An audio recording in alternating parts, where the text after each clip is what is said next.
Hi guys, tonight we're tracing the complete history of copper, the first metal that quietly changed humanity. Imagine a world where every tool is stone, every blade is chipped by patient hands, and every useful thing comes from bone, wood, clay, shell, or flint. Then, somewhere in the dust and river light, a person notices a reddish pebble that does not behave like other stones. It bends. It shines. It keeps a warm colour, like sunset caught inside the earth. What would you think it was? A gift? A trick? A tiny piece of the sun, being suspiciously portable. So, before you settle into the story, take a moment to like the video and subscribe, and while the night gathers around you, comment where you are listening from and what your local time is right now.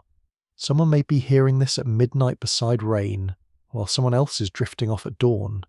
Now, dim the lights, and you find yourself standing at the edge of a very old stream. The water moves slowly over rounded stones. It makes a soft clicking sound, pebble against pebble, as if the earth is whispering in a language older than speech. Around you, the air smells of damp mud, crushed reeds, and cold ash from a fire that has almost gone out. Your feet press into the bank. The ground is cool, a little sticky, and the wind carries the scent of animals somewhere beyond the trees.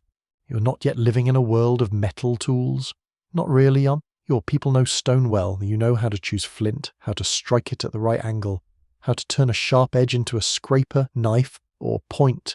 You know bone needles, wooden digging sticks, woven baskets, hide coverings, and clay hearths.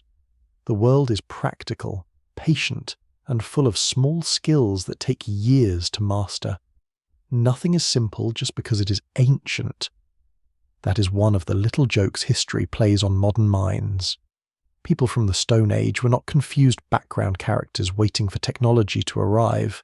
They were clever, observant, and extremely good at staying alive without a single hardware store in sight. Then your eyes catch a different colour. Among the grey and brown stones lies a small nugget with a reddish shine. It is not bright like polished jewellery yet. It is dull in places, earthy in others. But when you rub it with your thumb, a warmer glow appears. It feels heavy for its size. Not magical exactly, though you can understand why someone might think so. It is firm, but not brittle. When you strike it with another stone, it does not flake like flint. It dents. It changes shape. It accepts pressure in a way stone refuses. This is native copper, metal found in a naturally metallic form. Long before furnaces and complex smelting, people could encounter copper as nuggets in riverbeds, exposed rock, or weathered mineral deposits. That fact matters because copper did not first enter human life as an invention from a laboratory or royal workshop. It began as a strange material noticed by hands, eyes, and curiosity. You pick it up, and it is cold at first. Then it warms against your skin, almost as if it belongs there. The earliest human use of copper reaches deep into prehistory. Archaeologists have found very old copper objects from regions such as the Near East, including small beads and ornaments made thousands of years before copper tools became common. In these first moments, copper is not yet the backbone of armies or cities. It is personal. It is decorative. It may be tied to beauty, identity, status, or ritual. A bead can speak quietly. It can say, "Someone shaped this. Someone valued this. Someone wore the earth's hidden colour close to the body." You sit near the fading fire and turn the nugget in your fingers. Nearby, someone scrapes a hide with stone. Someone else crushes seeds on a flat grinding stone. A child laughs, then is hushed, because the evening belongs to low voices and listening. The copper rests in your palm with a stubborn little dignity. It is not especially useful yet. It will not cut better than flint. It will not hunt for you. Honestly, as tools go, early copper is a bit dramatic without being immediately superior. Pretty, unusual, and a little high maintenance. Very historical behavior. Still, the mind remembers what the hand discovers. Maybe you hammer the nugget with a stone. It flattens slightly. That is astonishing. A piece of the earth can be persuaded, not chipped away, not carved down, but pushed into another form. You strike again. The sound is not the sharp crack of flint breaking. It is duller, softer, more intimate. Tap, tap, tap. The rhythm joins the night sounds. Insects in the grass, water over stones, breath in the dark. This simple act is called cold hammering. It means shaping metal without melting it. Early people could hammer native copper into beads, small pins, awls, or ornaments. But copper has a little secret. If you hammer it too much, it becomes hard and brittle. It resists you. Then, if it is heated and allowed to cool, it becomes workable again. You may not understand the science, not yet, but you notice the pattern. Fire changes the material. Heat softens its stubbornness. The hearth, already the center of warmth, food, and storytelling, begins to acquire a new possibility. Historians still argue whether the earliest interest in copper was mainly practical, symbolic, or something in between. A copper bead may look decorative to us, but decoration is never just decoration in human societies. It can mark belonging, age, kinship, power, memory, marriage, mourning, or contact with distant people. A shiny object might be beautiful, yes, but it might also be serious. The past rarely separates usefulness and meaning as neatly as a museum label tries to do. You walk inland from the stream, carrying the little red piece. The ground rises, the trees thin. In the hillside, green stains appear on broken rock. These colours are clues. Malachite and other copper minerals can show themselves in blue-green patches, like old paint brushed across stone. To you, it may look like the earth has bruised into colour. Some of these minerals can be ground into pigment. Long before copper becomes a metal industry, copper minerals may be noticed for their beauty. Green powder on skin, on stone, on clay, on the dead, on sacred surfaces. The colour itself has power. Here's the quirky little tidbit. Quiet enough for bedtime, but odd enough to keep one eye open. In some ancient places, people seem to have valued bright green copper minerals before they fully understood copper metal. In other words, humanity may have admired copper's clothing before it learned to use copper's body. Imagine that. The metal's first audition may have been as colour, very fashionable, extremely prehistoric. No runway, just a cave wall, a burial, a bead, and someone saying, in whatever language they had, yes, that green is doing something. As generations pass, these discoveries do not spread like a sudden announcement. There is no grand headline saying, "Humanity enters Metal Age. Please update your tools accordingly. Change moves unevenly. One valley knows a technique. Another keeps using stone. A traveller carries an ornament. A marriage connects groups. A seasonal gathering brings exchange. A bead travels farther than the person who made it." Knowledge moves in footsteps, in gifts, in imitation, in mistakes. You feel this slow movement as you cross a camp at twilight. Smoke hangs low beneath a roof of branches. The smell is rich roasted tubers, animal fat, wet woolly hides, resin from burning wood. Someone wears a small copper bead near the throat. It catches firelight for one brief second, then disappears into shadow. Another person has a tiny pointed tool, perhaps used to pierce leather. Most work is still done with stone, but copper has entered the vocabulary of the hand. The important thing is not that copper immediately replaces everything. It does not. For a very long time, stone remains excellent. Flint edges can be sharper than early copper edges. Obsidian, where available, is terrifyingly fine. Bone and antler are flexible and useful. Wood is everywhere and endlessly adaptable. Copper's arrival is not a clean victory march. It is a slow conversation. Stone says, "I am reliable."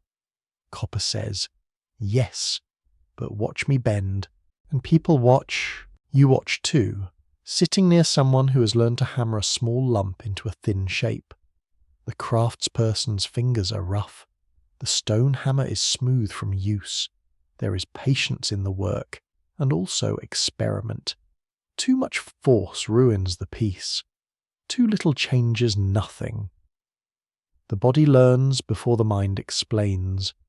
The ear listens for the right sound. The wrist remembers the right angle.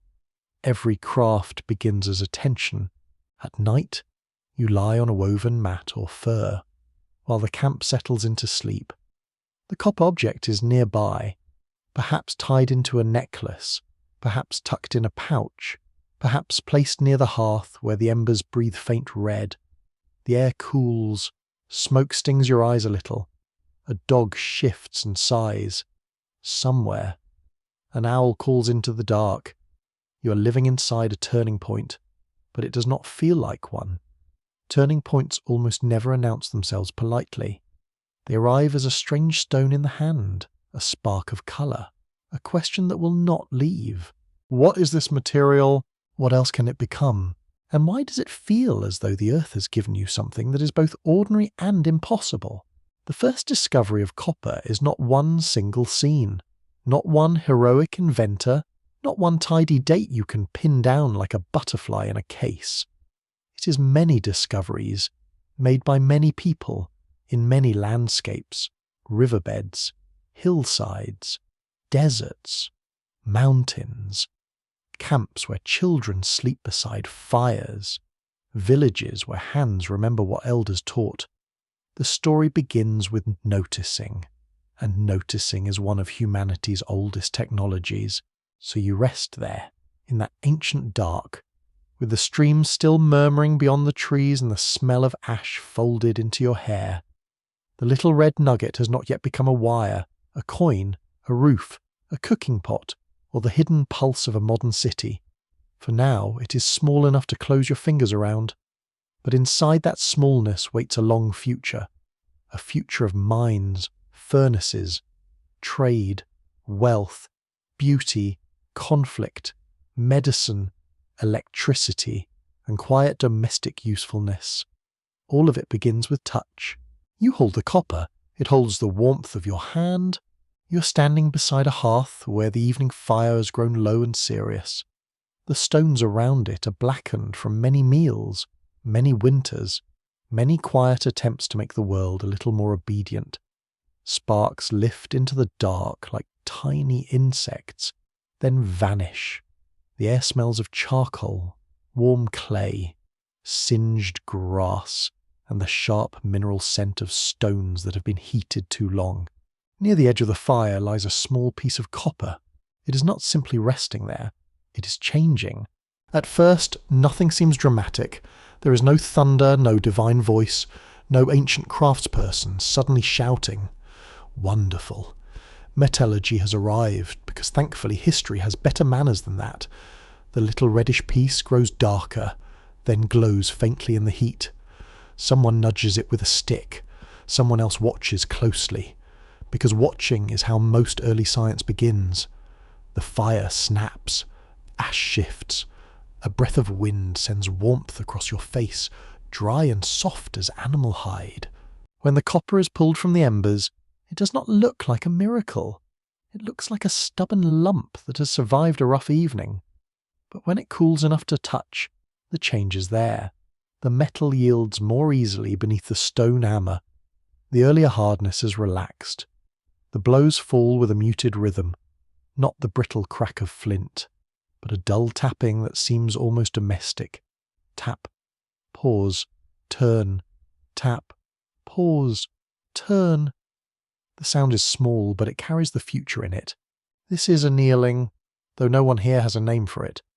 Heating copper and allowing it to cool makes it easier to shape again after hammering. For early craftspeople, this discovery must have felt less like theory and more like a mood shift in the material. Hammered too long, copper becomes difficult. Warmed in the fire, It forgives you. A very useful personality trait. Honestly, more tools should consider it. You crouch closer, feeling heat on your cheeks and cold ground under your knees. A craftsperson places the softened metal on a flat stone and begins to work it outward. Slowly, it thins. Slowly, it widens. It becomes a bead, a point, a tiny hook, a small ornament with a hole carefully pierced through it. Every movement requires patience. Copper can be shaped, but it is not liquid in the hand. It resists, then agrees, then resists again. The mainstream fact at the center of this moment is simple, but enormous. Copper was the first metal humans learned to shape extensively, because it can occur naturally as metal and can be worked at relatively low technological levels. You don't need a blast furnace to begin. You need attention, heat, stone hammers, and time. That is not primitive. That is elegant. It is the art of doing a great deal with very little. Around the hearth, the community moves through ordinary life. Someone grinds grain or wild seeds with a steady circular motion. Someone twists fibre into cord. Someone repairs a basket. The smell of food thickens in the air, earthy and warm. Smoke clings to hair, skin, and clothing. Children sleep in a pile near the safest wall, their breathing uneven and soft. Outside, the night insects make a thin, silver sound. The craftsperson keeps working. A small copper bead begins as a flattened sliver, then curls. Another piece is pierced with a point made from stone or bone. A tiny awl emerges, not glamorous but useful, able to punch holes in leather or bark. It will not conquer continents. It will not impress a palace guard. But it can help bind a sandal, mend a water skin, fasten a cloak, or decorate a body. Civilization is built from little conveniences that nobody sings about enough. Still, copper's softness is both charm and limitation. A copper blade can cut, but it dulls quickly. A flint blade may remain sharper, so early copper often belongs to the world of pins, beads, fish hooks, ornaments, and small tools rather than heavy-duty chopping. Heavy-duty chopping, as a phrase, rarely sounds cozy, but there it is. The old stone tools do not vanish. They sit nearby, still reliable, still sharp, like elderly relatives who refuse to be replaced by fashionable newcomers. Then comes a stranger possibility. Somewhere, perhaps by accident, copper-bearing minerals fall into a fire hot enough and hungry enough to alter them. The flames need help.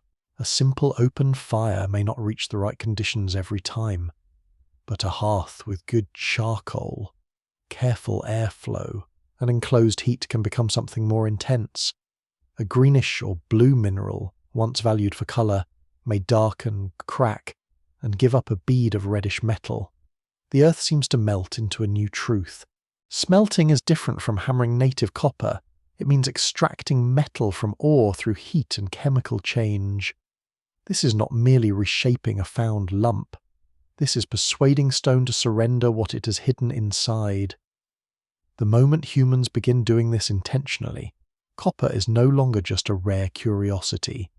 It becomes a material that can be sought, processed, and multiplied. You feel the difference in the air around the fire. Curiosity becomes procedure. Someone gathers certain coloured stones, not because they are pretty, although they are, but because they behave differently in heat. Someone learns that charcoal burns hotter than ordinary wood. Someone notices that blowing through a tube, fanning, or shaping the hearth can intensify the glow. The fire becomes a tool with settings, even if nobody has invented the dial. The sound changes too. Instead of casual flames, you hear the breath of people feeding the heat. A hollow reed or clay tube directs air toward the coals. The fire responds with a deeper roar, still small by later standards, but fierce in the circle of darkness. The smell is harsher now: charcoal, hot dust, scorched mineral, and a faint metallic tang that seems to sit on the tongue. Your eyes water. Your skin prickles. The hearth is no longer only for warmth and dinner. It has become a workshop. Historians still debate whether copper smelting was discovered accidentally in pottery kilns, campfires, pigment processing, or through experiments by people already skilled with minerals. The uncertainty is part of the charm. Ancient innovation rarely leaves a neat note saying, "I discovered this on Tuesday."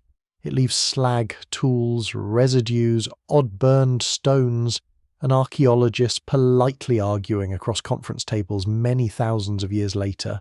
There is a quirky detail tucked into this early craft. Some of the first metal workers may have looked like magicians to their neighbours, not because they were tricking anyone, but because they handled colour, fire, smoke, and transformation. A green stone goes in, a red bead comes out. If that is not at least a little theatrical, what is? You can almost imagine someone standing too close to the furnace glow, facelit orange, pretending not to enjoy the attention. Yet the work is difficult, or must be found, broken, sorted, and carried. Fuel must be gathered in large amounts, clay must be shaped into hearths or simple furnaces, the fire must be controlled. Too cold, and nothing useful happens.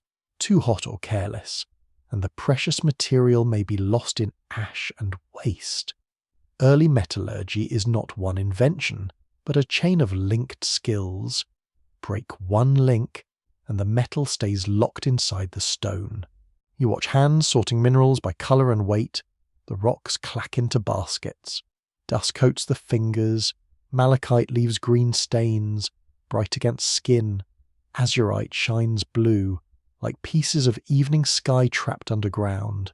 These minerals are beautiful, but their beauty is no longer the only point. They have become promises. A potter nearby understands heat from another angle. Clay vessels must dry, then harden.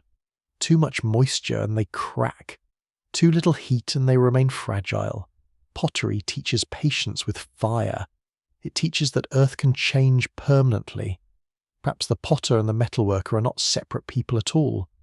Perhaps one curious mind moves between clay, pigment, stone, and flame, asking what else can be transformed. Human curiosity has always been nosy in the most productive way. The first copper objects made by heat are modest. Small drops of metal are hammered into shape.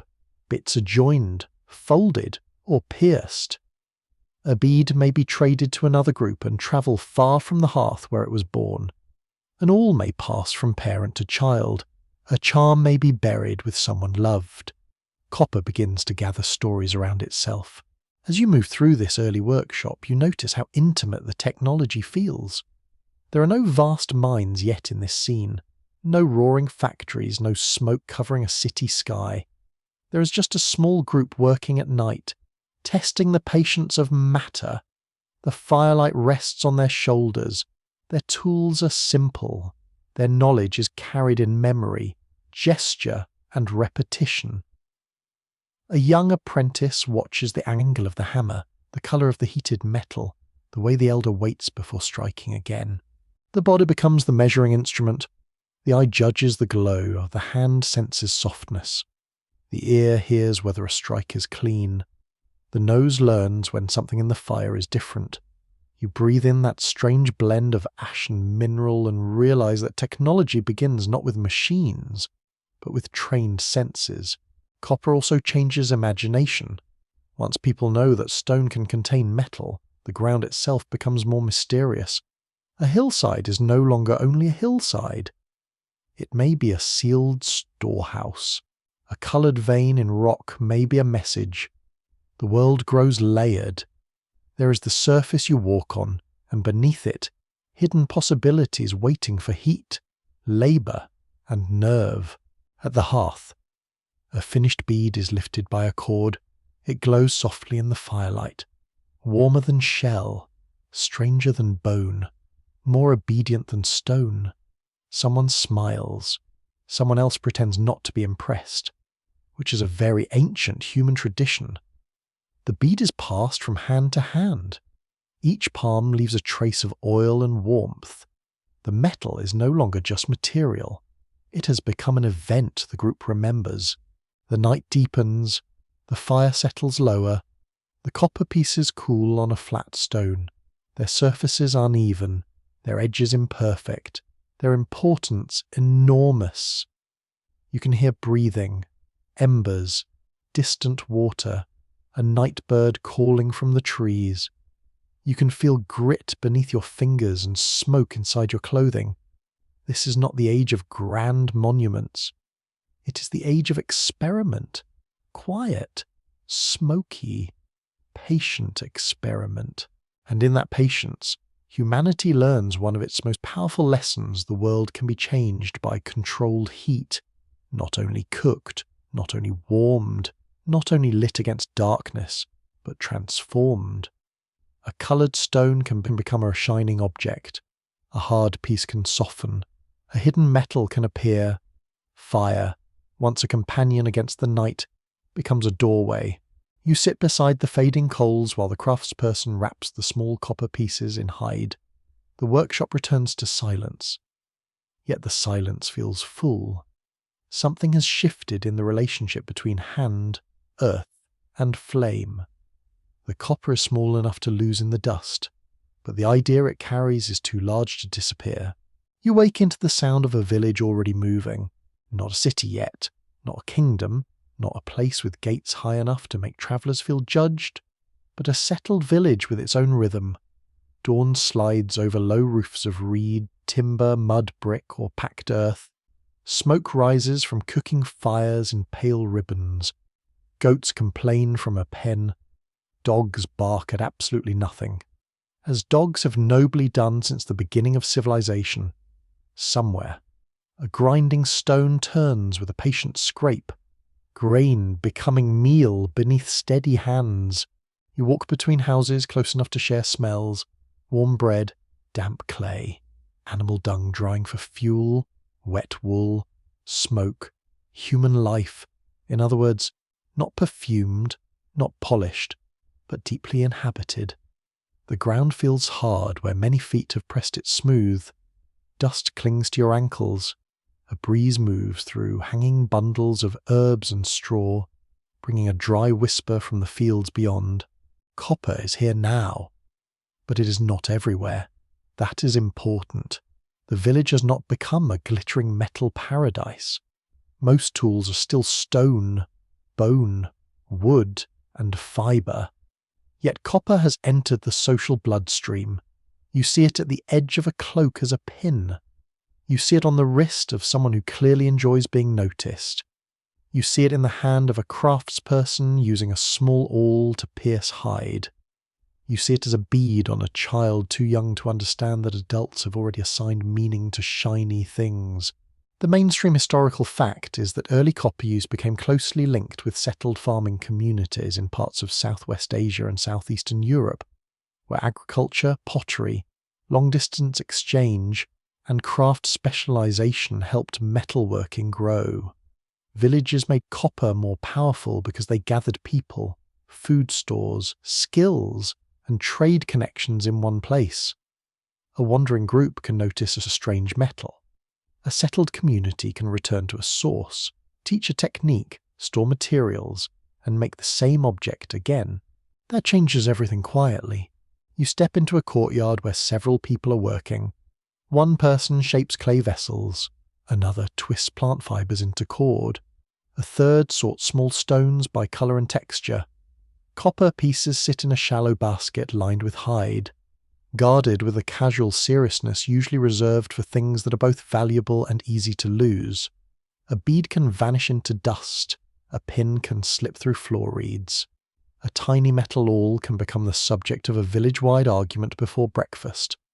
Archaeology rarely records the argument, which is a pity. Metal creates new kinds of attention. Who has it? Who made it? Who controls the raw material? Who knows the heating trick? Who gets to wear the finished object in a small community? Such questions are not abstract. They have faces. They sit across from you at meals. They marry your cousins. They borrow your baskets and forget to return them. Copper does not merely make tools, it helps make distinctions. A person wearing a copper ornament may signal skill, wealth, foreign contact, ritual role, age, or family connection. Perhaps the object marks a bride. Perhaps it honors an elder. Perhaps it belongs to someone who travels between communities and returns with stories. Salt, shells, obsidian, pigments, and news. A copper bead at the throat can say, "I am connected to places you have not seen." That is a powerful message in a world where distance is measured by tired feet. You follow a path toward the village edge, where fields stretch under the morning sun. Barley or wheat bends in a light wind.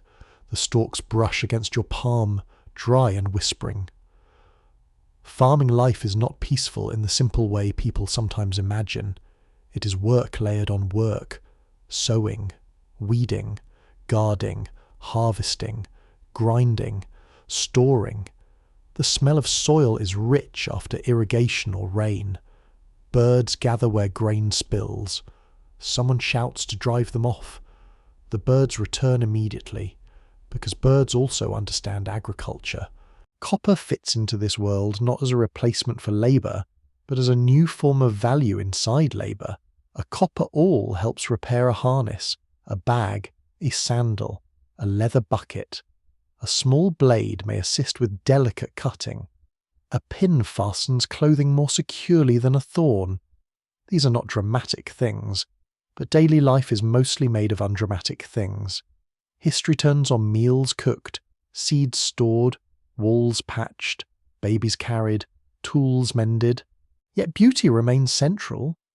Some early copper objects are ornaments first and tools second, if they are tools at all. You enter a house where the interior is dim and cool. The walls smell of clay and smoke. Light falls through the doorway in a golden rectangle. On a mat lies a necklace of shell, stone, bone, and copper beads. Each material has travelled a different path. Shell from water far away, stone from a known hillside, bone from an animal once hunted or herded, copper from earth that changed under fire. Wearing them together is like wearing a map of relationships. Trade now matters in a deeper way. Copper sources are not evenly spread across the land. Some villages sit near ore, others do not, so the metal moves, not always as finished objects, sometimes as raw lumps, mineral pieces, or half-worked forms. Exchange routes link valley to mountain, coast to inland plain, pasture to farming settlement. People carry copper alongside food, livestock, pottery, woven goods, salt, shells, and stories that grow a little taller with each telling. No judgment. Long walks deserve good stories. A quirky tidbit lives in the old cemeteries of these societies. In some Copper Age burials, tiny metal objects appear beside bodies in ways that puzzle archaeologists. A tool may be too delicate for heavy work. A weapon may look more ceremonial than useful. A bead may be placed where it could not be seen by the living. This hints that copper sometimes mattered, not because it performed a task, but because it accompanied identity beyond daily life. Even the dead, it seems, could be dressed for social meaning. Ancient people did not invent status anxiety, but they certainly contributed to its early development. You pass a burial ground beyond the houses, the atmosphere changes, the village noise softens behind you. Grass moves over low mounds, the air smells of dry plants, earth, and faint smoke from offerings or nearby hearths. You do not need to imagine anything grim. Think instead of care. Hands arranging a body, hands placing a bead, a blade, a little polished object, hands smoothing soil. The copper rests in darkness, no longer touched by sun, still carrying human intention.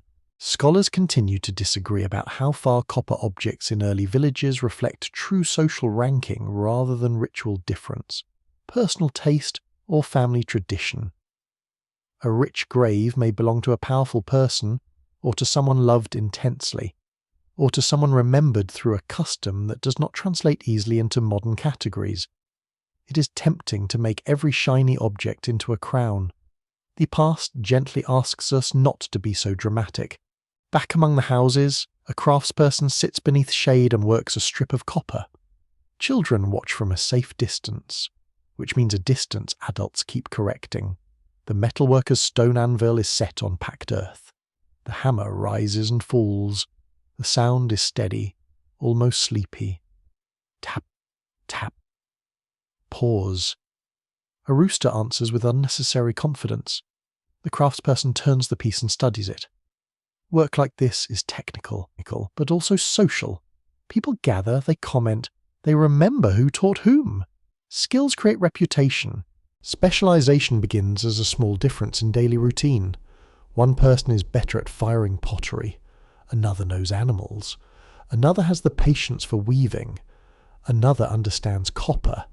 In a farming village, nobody is free from ordinary chores, but some hands become associated with certain crafts. Over time, craft knowledge can become family knowledge, guarded knowledge, sacred knowledge, or trade knowledge. A person who can make copper behave may gain respect, suspicion, or both. Very often both. Humanity enjoys admiring skilled people while quietly worrying they know too much. The village economy also shifts around storage. Grain can be stored. Animals can reproduce. Pottery can hold surplus. Copper adds another kind of stored value. It does not rot like food. It can be carried, displayed, repaired, melted, reshaped, or exchanged. A broken copper object is not simply trash. It is material waiting for another life. That recyclability gives copper a strange endurance. A bead can become part of a pin. A tool can become a lump. A lump can become an ornament. Identity changes. Material remains. You feel the weight of this idea when someone places a small copper piece in your palm. It is heavier than it looks, smooth in one place, rough in another, warm from another person's hand. It carries touch after touch, a chain of skin and labour. You understand why people might value it beyond usefulness. Copper feels alive with handling. As the sun lowers, the village becomes golden and smoky. Herd animals return in a dusty cluster. Children run beside them. A woman pours grain into a vessel with a dry rattling sound. Someone laughs near a doorway. Someone argues about a missing tool. Someone, naturally, insists they left it right there.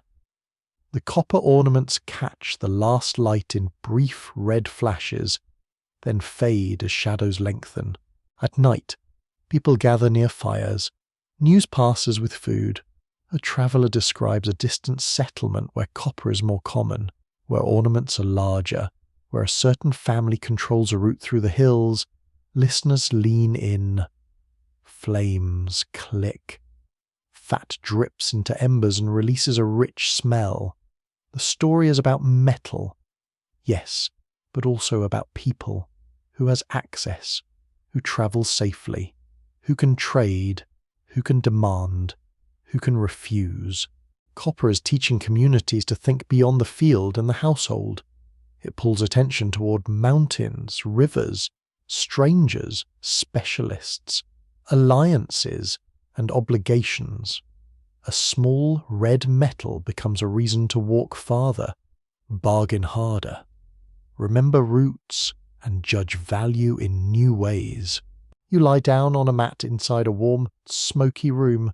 The village settles slowly, never completely silent. Animals shift. A baby murmurs. A fire collapses softly into coals. Outside, the stars hang over fields and paths and hidden mineral veins. Copper rests in baskets, on bodies, in graves, beside hearths, and inside stories. It has not made life easy. Nothing so ancient is that generous. But it has made life more connected, more layered, more aware of distance and desire. You close your eyes with the smell of smoke in your hair and dust on your skin. Somewhere nearby, a copper bead touches someone's collarbone as they sleep. rising and falling with breath. It is small, almost weightless, yet the village has begun to turn around such things. You stand before a hillside that looks quiet at first. Grass bends in the wind. Small stones glitter in the morning light.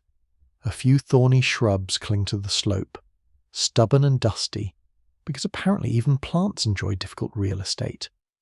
From a distance, the hill seems ordinary, just another fold of earth beneath a pale sky. But as you come closer, the surface changes. There are pits in the ground, dark openings, spoil heaps where broken rock has been thrown aside. Green stains mark the stone like old secrets leaking through. The air is dry and mineral sharp. Dust touches your lips. Somewhere below, a hammer strikes rock with a heavy, patient knock. Not the delicate tapping of a village craftsperson, but a deeper sound, slower and more tiring. Knock, scrape, knock, scrape. The hillside is not quiet at all. It is breathing through holes.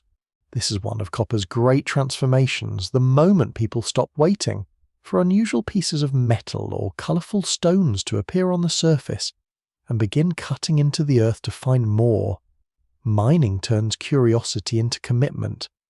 It asks for planning, tools, labour, food, courage, and a community willing to send bodies into darkness for the promise of red metal hidden in green rock. You approach the entrance of a mine. The opening is low, almost rude in its refusal to welcome you. A person crouches and disappears inside with a basket. Another emerges, blinking hard in the sunlight, face streaked with dust and sweat. Their hands are scratched, their shoulders are sore, their clothing smells of earth, smoke, and human effort. A basket of broken ore hangs from a strap, heavy enough to pull the body sideways. Ancient copper mines could be surprisingly complex. Archaeologists have found shafts, galleries, hammer stones, antler picks, stone mauls, wooden supports, and traces of fire setting. A method where miners heated rock with fire and then cooled or struck it to crack it apart. That is the mainstream fact you can feel under your feet. Copper did not simply decorate early societies. It reorganized labour underground. You duck into the mine. The light narrows at once. Behind you, the day shrinks to a bright shape. Ahead, the tunnel is cramped and uneven. The ceiling presses low enough that your back begins to complain almost immediately. The walls are cold where your fingers touch them. Damp in some places, gritty in others. Dust gets under your nails. The smell is thick, wet stone, smoke, sweat, stale air, and the sour trace of oil or fat burning in a small lamp. A flame trembles in a shallow stone or clay cup. It gives more shadow than light, which is not exactly generous, but it is enough to show the green veins in the wall. Malachite glimmers where the rock has been freshly broken. The colour is beautiful, but down here beauty feels practical, like a sign pointing toward work. Someone kneels beside the vein and strikes with a hammerstone. The sound hits your chest. Each blow is effort turned into echo. Mining is a world of touch. Your knees press into grit. Your palm feels the scrape of rough stone. Your shoulders brush the wall. You breathe carefully because the air seems used already, borrowed from too many lungs and too much smoke.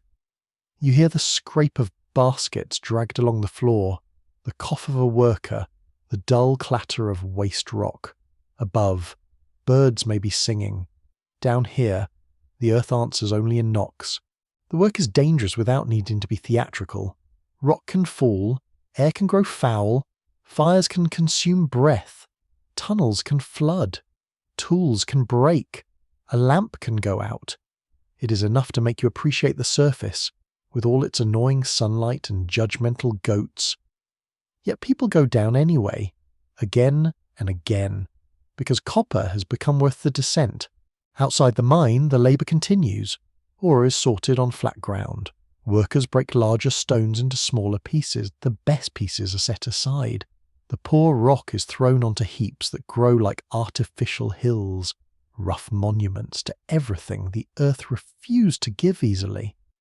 The sound is constant, stone against stone, a dry music of extraction. Dust rises in pale clouds and settles on hair, eyelashes, arms, baskets, food, everything.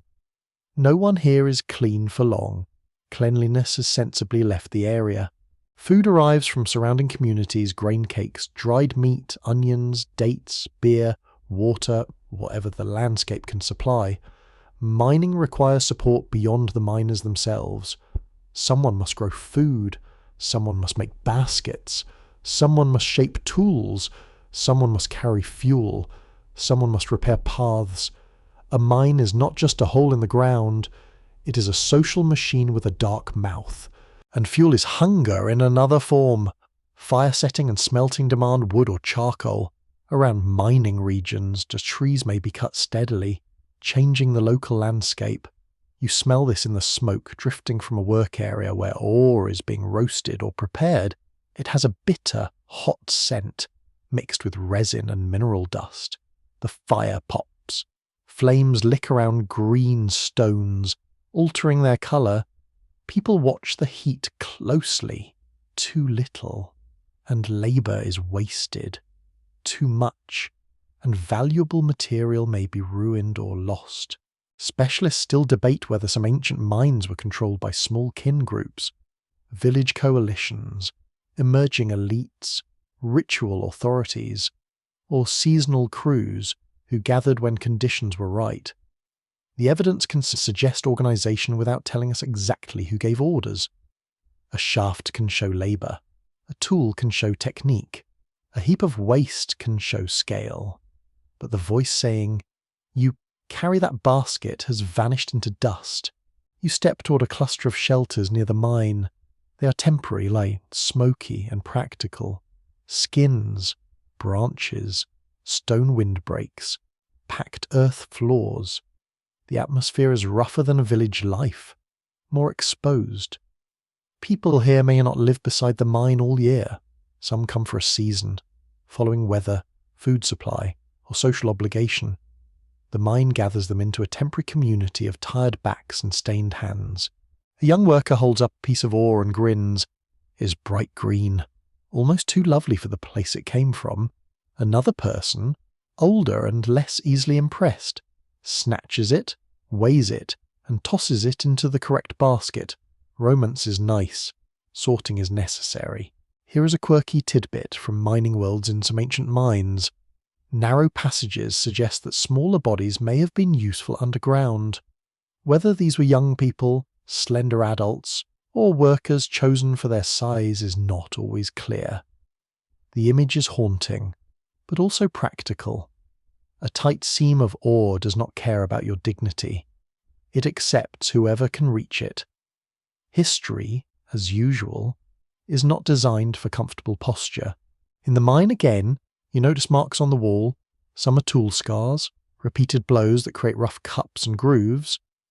Others may be more intentional scratches, shapes, smudges of pigment, or deposits placed in curious spots. Mining often touches belief.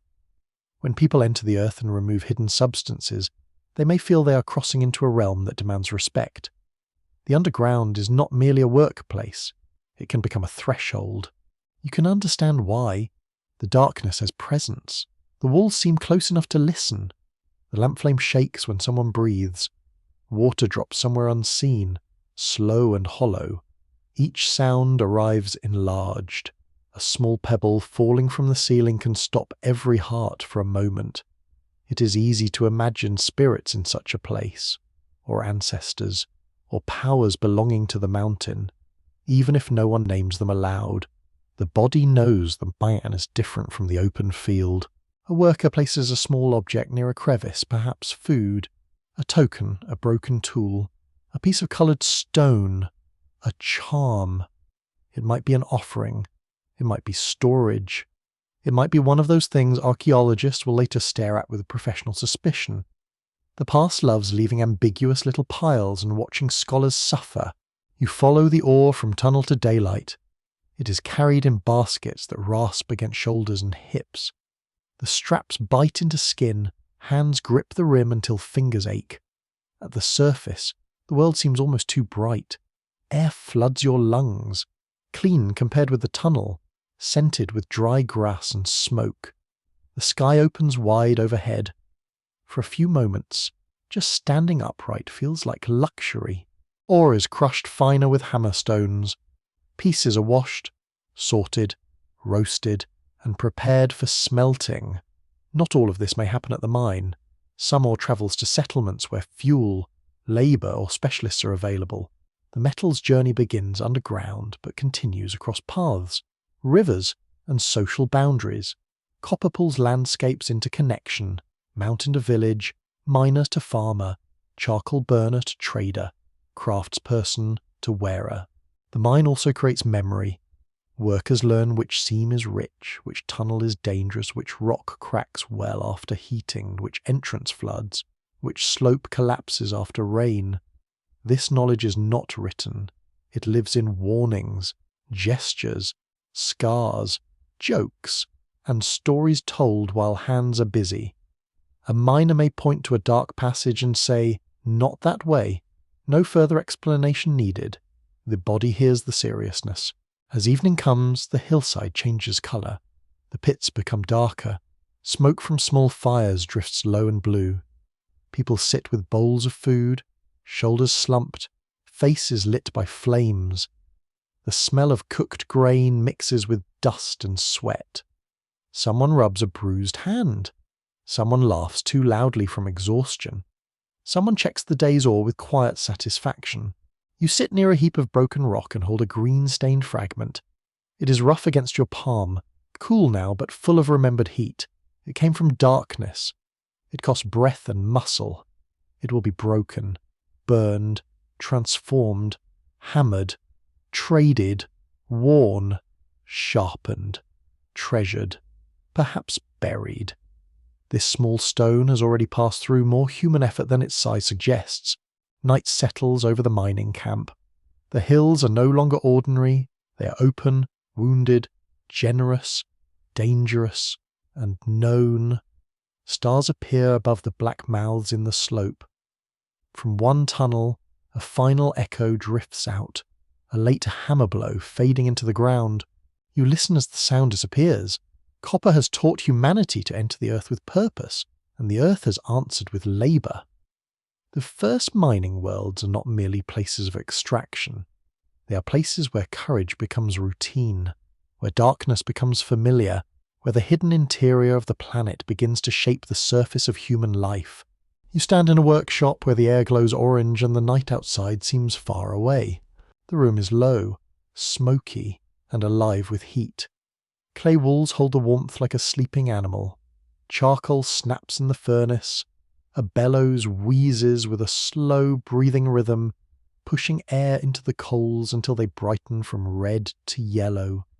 The smell is thick and sharp ash, hot clay, mineral dust, sweat, and that strange metallic tang that settles at the back of your throat. On the packed earth floor, baskets of ore sit beside broken crucibles. A mould waits nearby, carved in stone or shaped from clay. It has a hollow space prepared for a blade, an axe, or a chisel. The mould looks unimpressive, almost boring, which is rude considering what it is about to do, but history often hides its drama inside practical objects. A hollow in stone, a fire-fed bowl, a worker's steady hands, a craftsperson leans over the furnace and watches the colour of heat. Copper is already known as a material that can be softened, shaped, melted, and reused. But now another substance has entered the story: tin. Pale, modest, easily overlooked tin. Not glamorous. Not the sort of metal that walks into a room and demands poetry. Yet when tin joins copper in the right proportion, something remarkable happens. The mixture becomes bronze. The mainstream historical fact is clear: bronze, an alloy usually made from copper and tin, is harder, more durable, and more useful for many tools and weapons than pure copper. That single improvement changes the scale of human ambition. It gives farmers stronger sickles, carpenters sharper chisels, warriors tougher blades, and rulers shinier symbols of power. A tiny amount of tin can make copper behave as if it has had a stern talk with itself and decided to become more serious. You watch as the craftsperson measures materials by habit, not by written formula. A lump of copper, a smaller amount of tin ore or tin metal. The hands know what the eyes confirm. Too little tin, and the bronze may remain too soft, too much, and it can turn brittle. The balance matters. Fire is patient only when respected. Metal is cooperative only when properly persuaded. The furnace roars deeper as the bellows continue.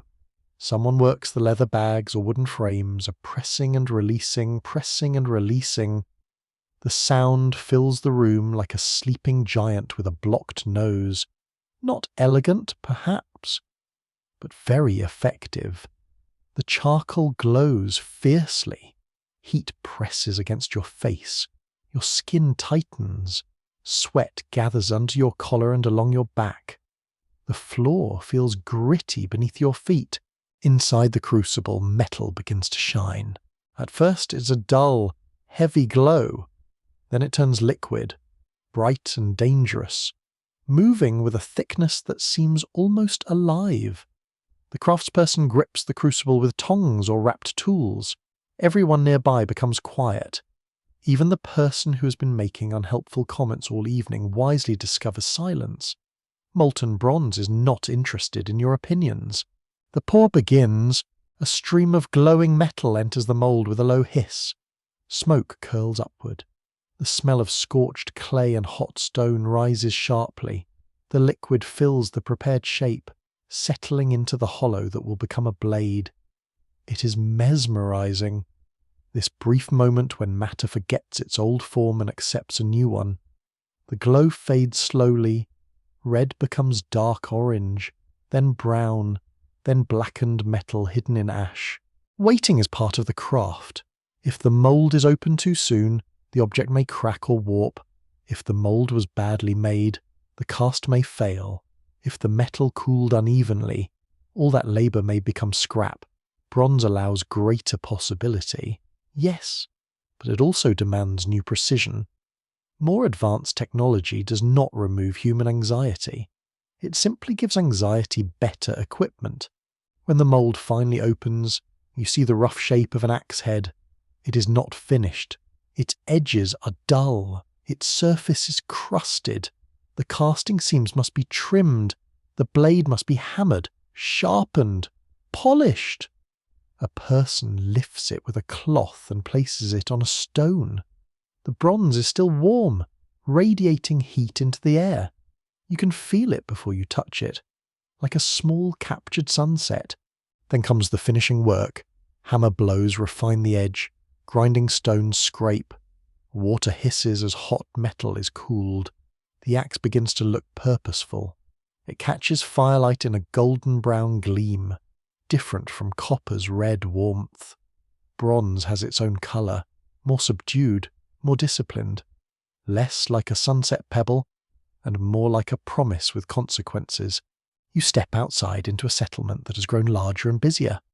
There are storehouses, workshops, pens for animals, and paths worn hard by carts or sledges. People move with baskets, jars, timber, wool, grain, and metal goods. The atmosphere is no longer only domestic, it is organised. There are schedules, obligations, overseers, merchants, specialists, debts, favours, and probably at least one person who insists they are just helping while clearly taking charge of everything. Bronze does not create cities by itself, but it fits beautifully into the expanding world of cities, palaces, temples, and kingdoms. Large societies need tools. They need prestige objects. They need weapons. They need trade goods. They need symbols that can impress visitors and intimidate neighbours. Bronze answers all of these needs with a warm metallic shine. In a field, you watch a farmer use a bronze sickle. The blade moves through grain with a crisp whisper. Dry stalks fall in bundles. The smell of cut straw fills the air. sweet and dusty. A stronger sickle does not make farming easy, because farming has never been that considerate, but it can make work faster and more dependable. Better tools help reduce surplus, and surplus feeds specialists, officials, soldiers, builders, and people whose job descriptions become increasingly mysterious. In a carpenter's yard, bronze chisels bite into wood, chips curl away. The scent of fresh-cut timber rises, clean and resinous. Boats, doors, chests, wheels, handles, beams, and furniture all benefit from sharper, more durable tools. Bronze supports not just violence, despite what dramatic museum displays sometimes imply, but craft, transport, farming, cooking, weaving, building, and repair. It enters the quiet infrastructure of daily life. And yes, it enters warfare too. You stand at the edge of a training ground where men carry spearheads, daggers, axes, and helmets. Some are practical, some are ceremonial, some are both. Because humans enjoy making dangerous things look fancy. Bronze weapons can hold edges better than copper ones. Bronze armour, where societies can afford it, gives protection and status. A bronze sword is not only a weapon, it is labour, trade, fire, skill, and wealth condensed into a glittering line. The sound of practice rises in the hot afternoon. Wooden shields thud, spear shafts clack, voices call instructions, dust lifts under sandals, leather straps creak, a bronze blade flashes once in sunlight and then is sheathed. You feel the uneasy beauty of it. Metal has become power that can be worn at the waist. Rulers understand this quickly. In palaces and ceremonial centres, bronze vessels hold offerings, wine, oil, or grain. Bronze mirrors catch faces in dim reflection. Bronze statues embody gods, kings, ancestors, animals, and spirits. The metal's value is not only mechanical, it is theatrical. It shines in processions. It rings in ritual. It survives when wood rots and cloth disappears. Bronze lets authority become visible. A quirky detail from this age is that bronze was not always made with tin alone. In some regions, arsenic naturally present in copper ores created arsenical bronze, which could be harder than pure copper. It also could be dangerous for the people working it, since heating arsenic-bearing minerals releases toxic fumes. Imagine inventing stronger metal and also accidentally inventing workplace health problems. Very impressive. Very unfortunate. Extremely human. Tin itself is a mystery wrapped in geography. Copper ores are widespread compared with tin. Tin sources are rarer, scattered, and sometimes far from the places where bronze objects appear. That means bronze depends on long-distance exchange. A blade in one valley may require tin from distant mountains, islands, deserts, or river routes. The metal in your hand may carry a landscape you will never see. Historians still argue whether early tin trade was controlled mainly by palace authorities, independent merchants, travelling craft groups, local chiefs, or shifting networks that change from region to region. The evidence is tantalizing but incomplete. Ingots, shipwrecks, tablets, tools, and chemical traces speak in fragments. They reveal movement, but not always the full story of who profited, who carried the load, and who took the risk. You imagine a caravan moving under a wide sky. Donkeys step carefully along a dusty track. Bells or harness rings make soft metallic sounds.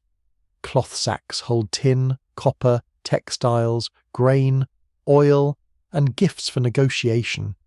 Traders smell of sweat, wool, leather, and road dust. They know where wells are, which settlements demand tolls, which chiefs are reliable, and which smiles are expensive. Bronze begins in furnaces, but it also begins in trust between strangers who may not fully trust each other at all.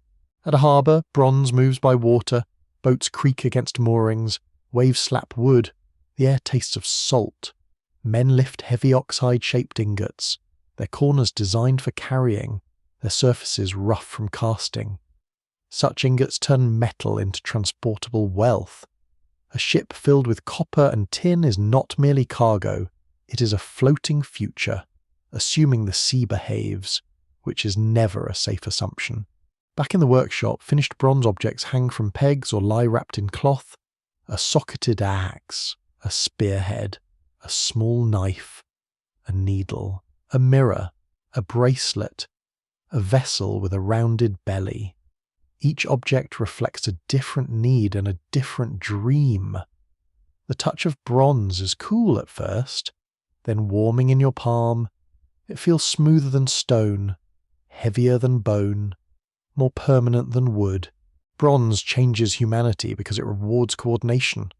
To make it, people must find ore, gather fuel, build furnaces, learn proportions, shape molds, move materials, exchange across distance, and train specialists.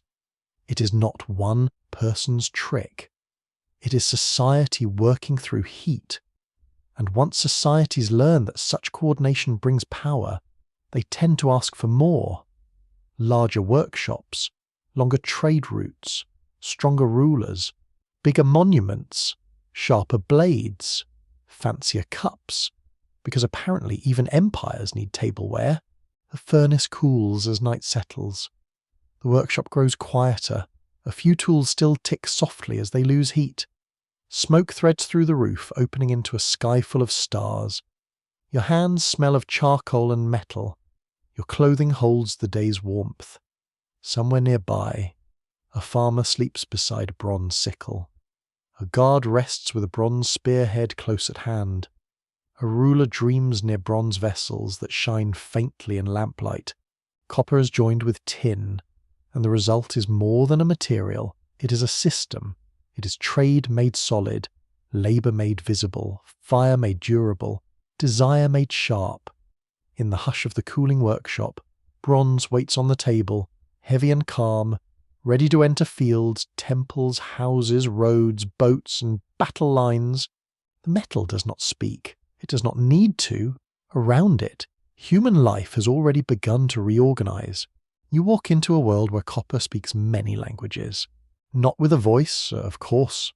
That would be alarming, and honestly a little rude at bedtime as it speaks through tools, mirrors, fish hooks, vessels, ornaments, axes, statues, bells, coins, and tiny objects tucked into graves with careful hands.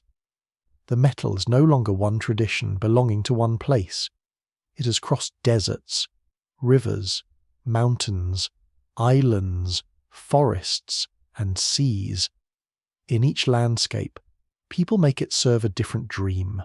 The morning opens in Egypt, where sunlight lies bright and flat across stone. The Nile moves slowly beside fields of green, its water smelling of mud, reeds, fish, and warm life. Papyrus rustles in the breeze.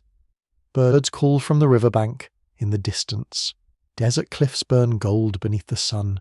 You feel fine dust on your skin, dry as powdered bone, while the river air presses damply against your face. Copper is everywhere in Egyptian life, though not always loudly. It appears in chisels, adzes, needles, fish hooks, razors, mirrors, vessels, and ritual objects.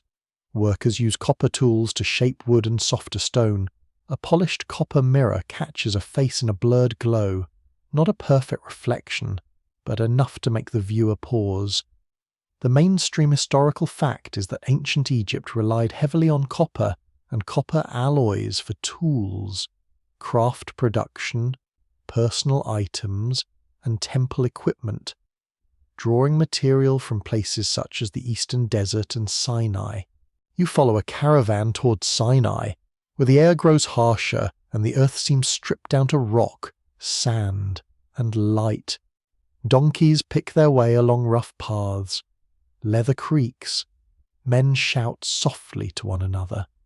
The smell is sweat, dust, animal hide, and sun-warmed stone in mineral zones. Blue and green colours appear in the rock.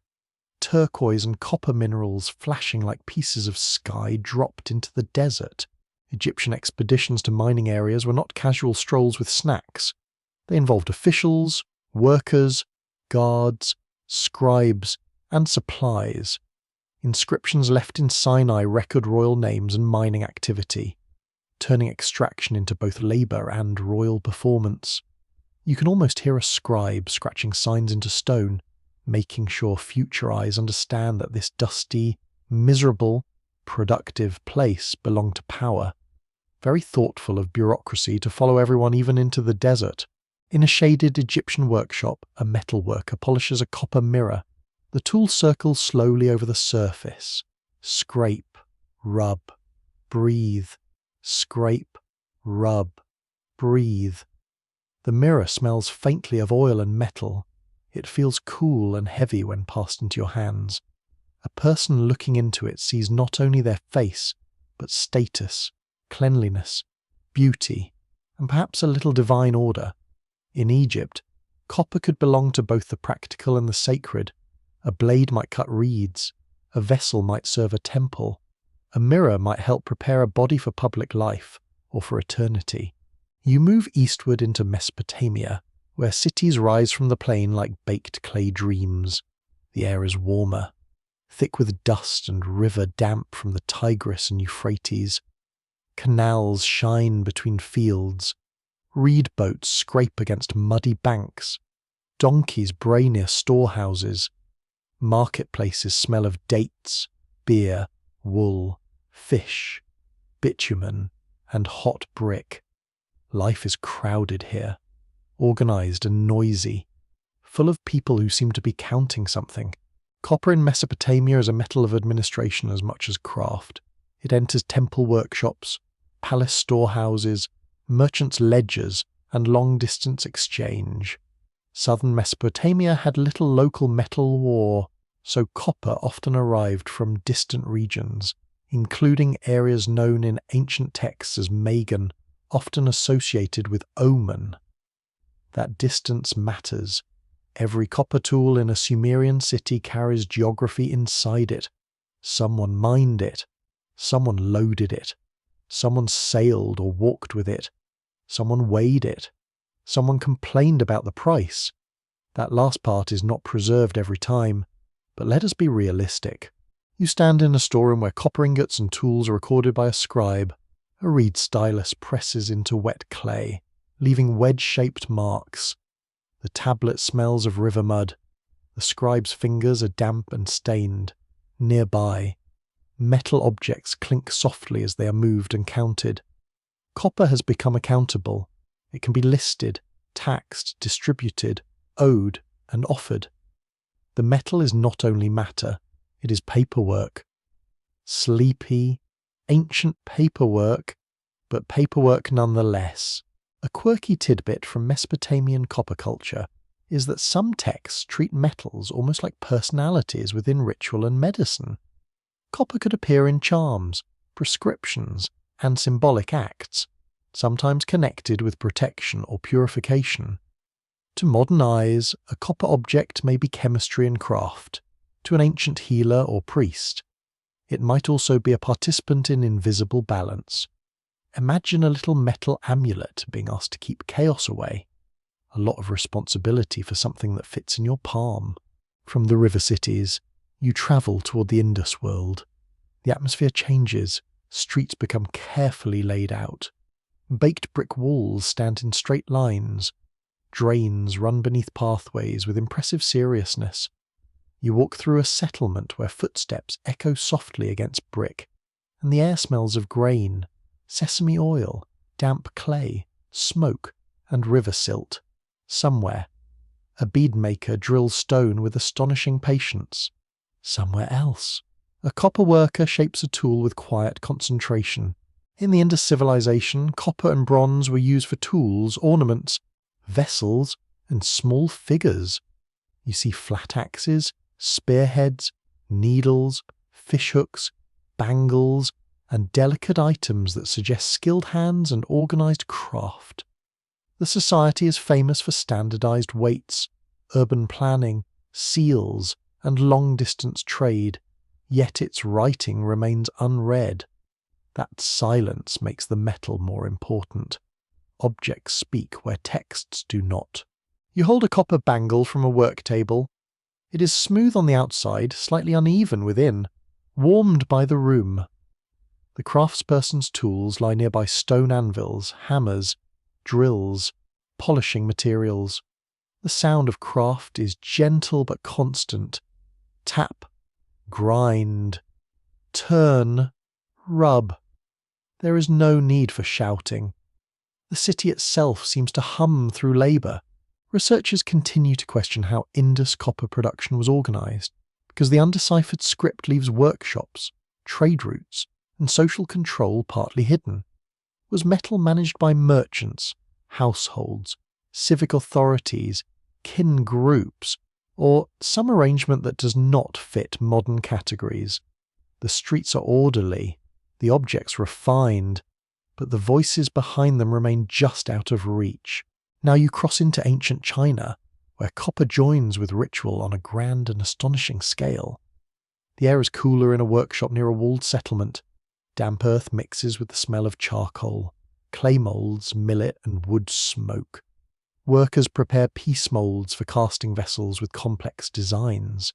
The surfaces show touty masks, spirals, animals, and patterns that seem to shift when firelight touches them. China's early bronze traditions used copper as the main ingredient in some of the most technically impressive ritual vessels of the ancient world. These objects were not simply containers. They were instruments of ancestor worship, feasting, political authority, and memory. A vessel could hold wine or food in ceremonies linking the living with the dead. When struck, some bronze bells gave a clear tones that floated through ritual spaces like controlled thunder. You stand beside a newly cast vessel as the mould is broken away. Clay fragments fall to the floor. The bronze surface appears beneath, dark, warm, and patterned with almost impossible detail. It smells of hot earth and smoke. The workers lean close, not casually admiring, but inspecting. Ritual beauty has to be technically correct. Even ancestors, one assumes, noticed poor craftsmanship. Far away in Europe, copper takes other forms. You walk through Alpine air where snow glints on distant peaks and cold wind smells of pine, stone, and wet grass. In high valleys, copper axes become prized objects. One famous prehistoric man found preserved in the Alps carried a copper axe, a sign that metal tools could mark both practical skill and high status. The axe head, carefully made and hafted, suggests access to valuable networks and technical knowledge. In other European regions, copper and later bronze objects move through rivers, hoards, graves, and ceremonial landscapes. Some are used until worn. Others are deliberately deposited in wetlands or water. You stand at the edge of a marsh in the fading light. The ground is soft under your feet. Reeds hiss. The air smells of peat and cold water. A person lowers a shining object into the dark surface. It disappears with barely a sound. Was it an offering, storage, sacrifice, or display of wealth through loss? Scholars still argue over such deposits, because throwing valuable metal into a bog is either deeply spiritual, politically dramatic, or the ancient version of making everyone wonder what you're doing. Copper also belongs to Africa beyond Egypt. In Nubia, the Sahara, the Sahel, and Central African regions, copper ornaments, ingots, crosses, and trade goods take on local meanings. You walk into a market where red dust rises around feet and voices braid together in many languages. Metal bangles flash on wrists. Bars of copper may move as wealth, bride wealth, exchange material, or prestige goods. The smell is leather, millet porridge, smoke, salt, and warm bodies under sun. Copper travels with caravans, crossing ecological boundaries and linking farmers, herders, miners, and traders. Across the ocean, in the Americas, copper has its own independent story. Around the Great Lakes, native peoples worked naturally occurring copper for thousands of years, hammering it into tools, points, fishhooks, awls, and ornaments. You stand beside cold northern water where waves slap stone and gulls call overhead.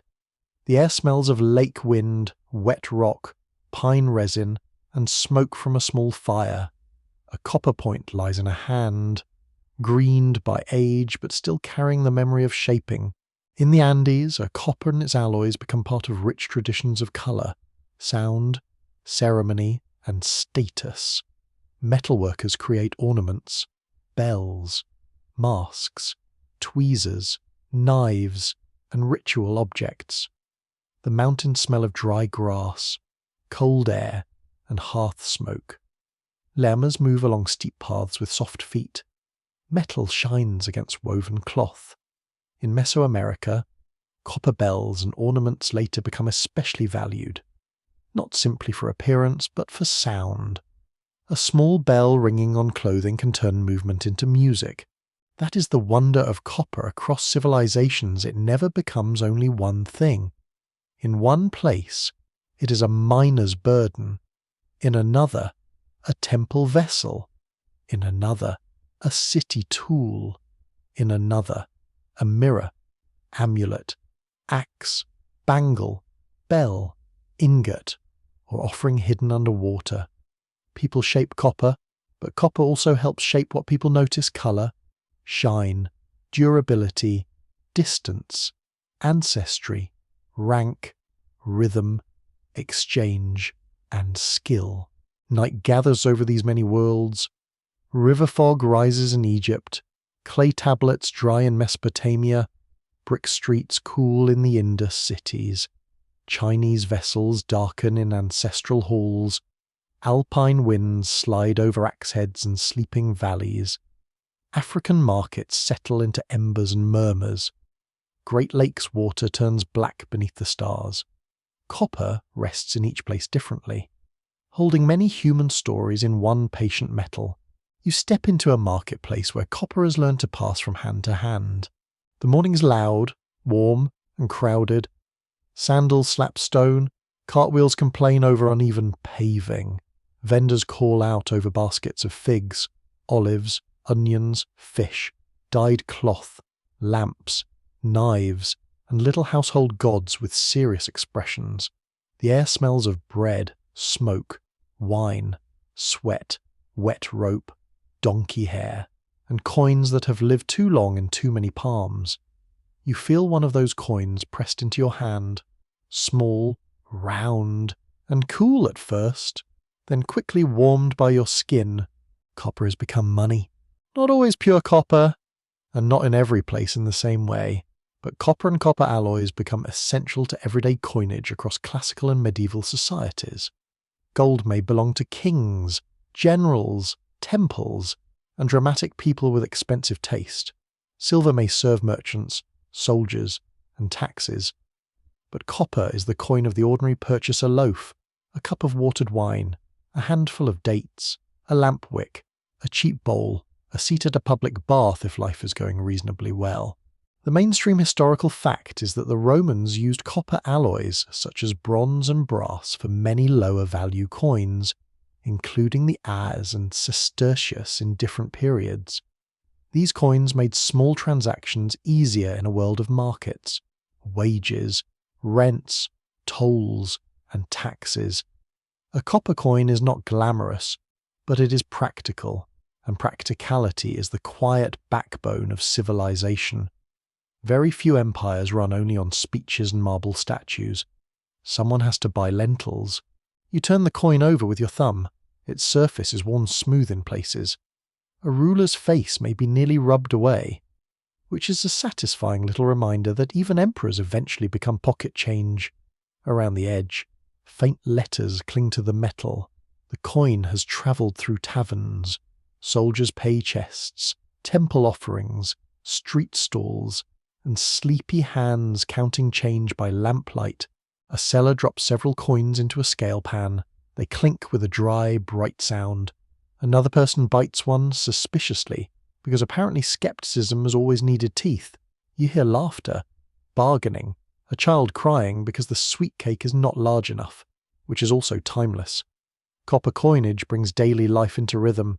Price, payment, debt, tip, tax, charity, bribe. The metal records the small negotiations of being human. From the market, you walk toward a Roman workshop where copper and its alloys are being shaped into more than money.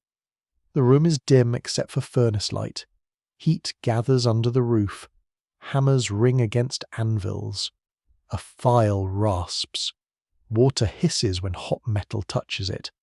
The smell is charcoal, vinegar, oil, hot dust, and metal filings.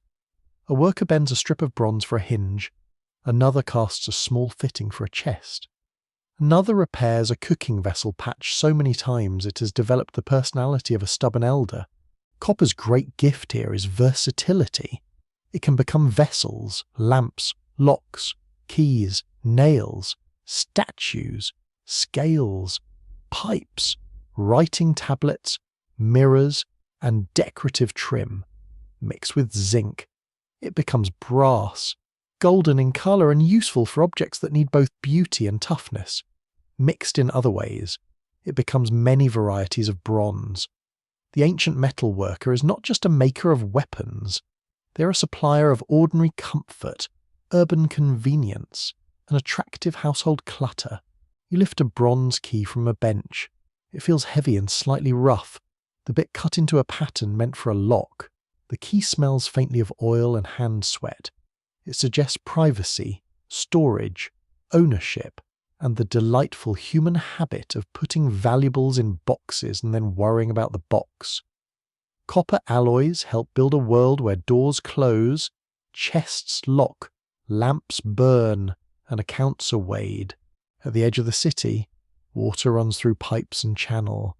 Some are clay, some stone, some lead, and copper alloys may appear in fittings, valves, or vessels connected to water systems. Public baths steam under vaulted ceilings. You enter through a warm doorway and feel damp heat settle on your face. Water splashes, voices echo, oil, sweat, stone, and mineral steam fill the air. Bronze taps and basins gleam where hands have polished them for years. Bathing is social, practical, and slightly theatrical. Naturally, metal has found a role. Then copper rises above your head. You stand before a great building with a roof that catches the light. Copper sheets have been hammered, joined, and fixed across a sacred or public structure. Fresh copper glows reddish and warm. Over time, exposed to air and weather, it darkens, browns, and eventually develops green patina. That green surface is not decay in the simple sense. It can protect the metal beneath, giving old roofs and domes their quiet, sea-coloured dignity. In late antique and medieval cities, copper and bronze roofs, doors, and fittings help architecture speak of wealth, devotion, and permanence. A temple door covered in bronze plates sounds different when it opens, deeper and more solemn. A church lamp hanging from copper alloy chains makes the light tremble softly. A roof of copper tells everyone who approaches that this place has resources, donors, craftsmen, and enough ambition to put expensive metal where rain can see it. You climb a narrow stair toward a roofline. The stone is cold beneath your hand. Pigeons mutter in the eaves with the confidence of tiny landlords. Outside, wind smells of rain, smoke, and distant cooking fires. The copper sheets under your palm are cool, slightly slick, and faintly uneven from hammering. A drop of rain taps the surface, then another. Soon the roof whispers all over, a soft metallic patter that turns weather into music. A quirky tidbit belongs to the green stain of copper. In the classical and medieval imagination, verdigris, the green material that forms on copper, could be useful, beautiful, and dangerous all at once. Artists used copper-based greens in pigments. Physicians use copper compounds in treatments. Householders also knew copper could leave marks on skin and cloth, so the same metal might decorate a manuscript, tint a statue, enter a remedy, and ruin your sleeve. Copper, it seems, enjoyed a varied career. Now you enter the world of medicine, where the line between careful observation, tradition, and hopeful guesswork is very soft. A physician's room smells of dried herbs, wine, vinegar, beeswax, smoke, and old parchment. Small jars line the shelves. A bronze basin sits near a stool. Copper instruments lie wrapped in cloth probes, hooks, small blades, needles, and containers for salves. The metal is cool and smooth when touched, cleaner feeling than wood and easier to wipe than bone. Ancient Greek, Roman, Islamic, and medieval medical writers described copper compounds for certain conditions, often applied externally for wounds, eye complaints, skin problems, or as ingredients in mixtures. Some copper substances do have antimicrobial properties, though the old theories explaining them were very different from modern chemistry. A healer might speak of humours, dryness, heat, corruption, balance, or divine influence. The patient mostly hopes the burning green paste means improvement and not just an expensive mistake. Researchers still debate how much ordinary patients trusted copper remedies compared with herbal cures, prayers, charms, and household treatments.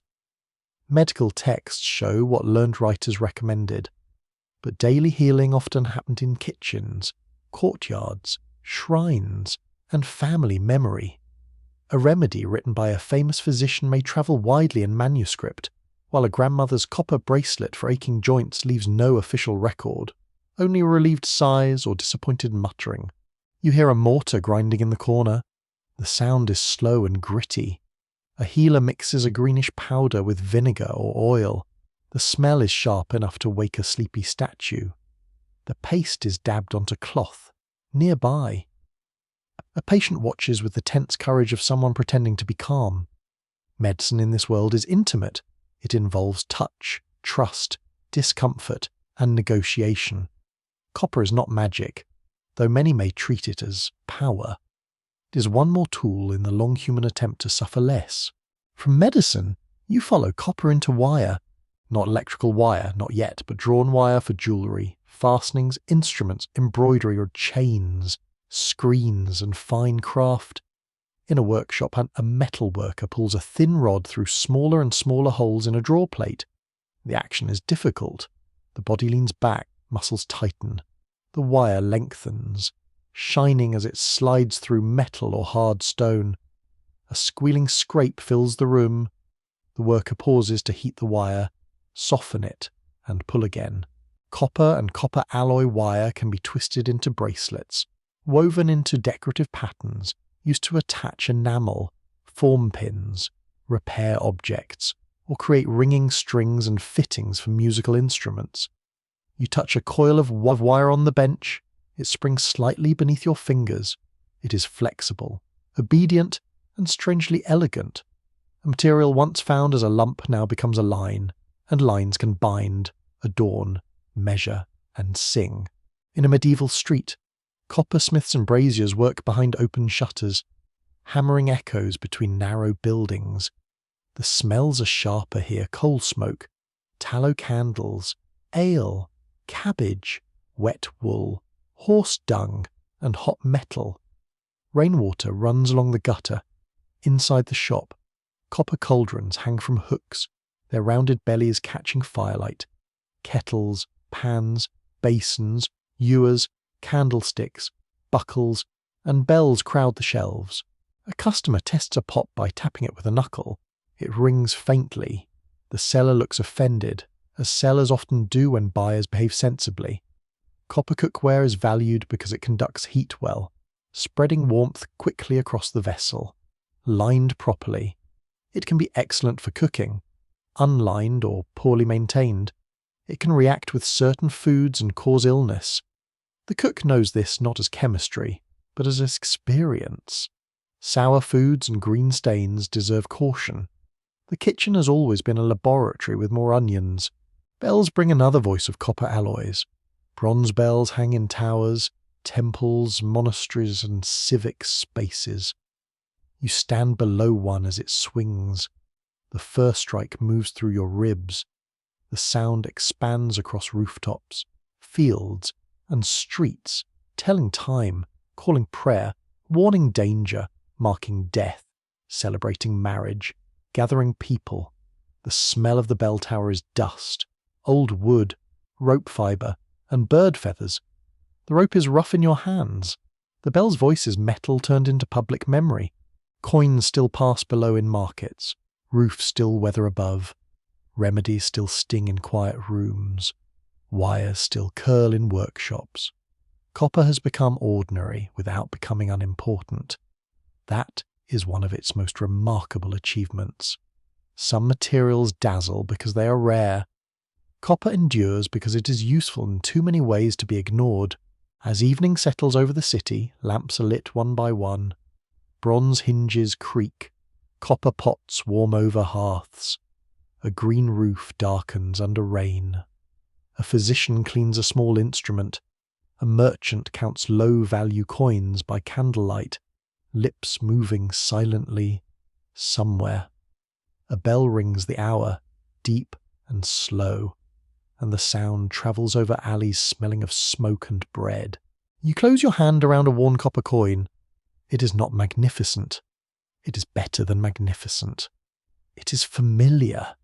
It has bought food, paid wages, crossed borders, touched the poor and comfortable alike, and survived the pockets of people whose names are gone.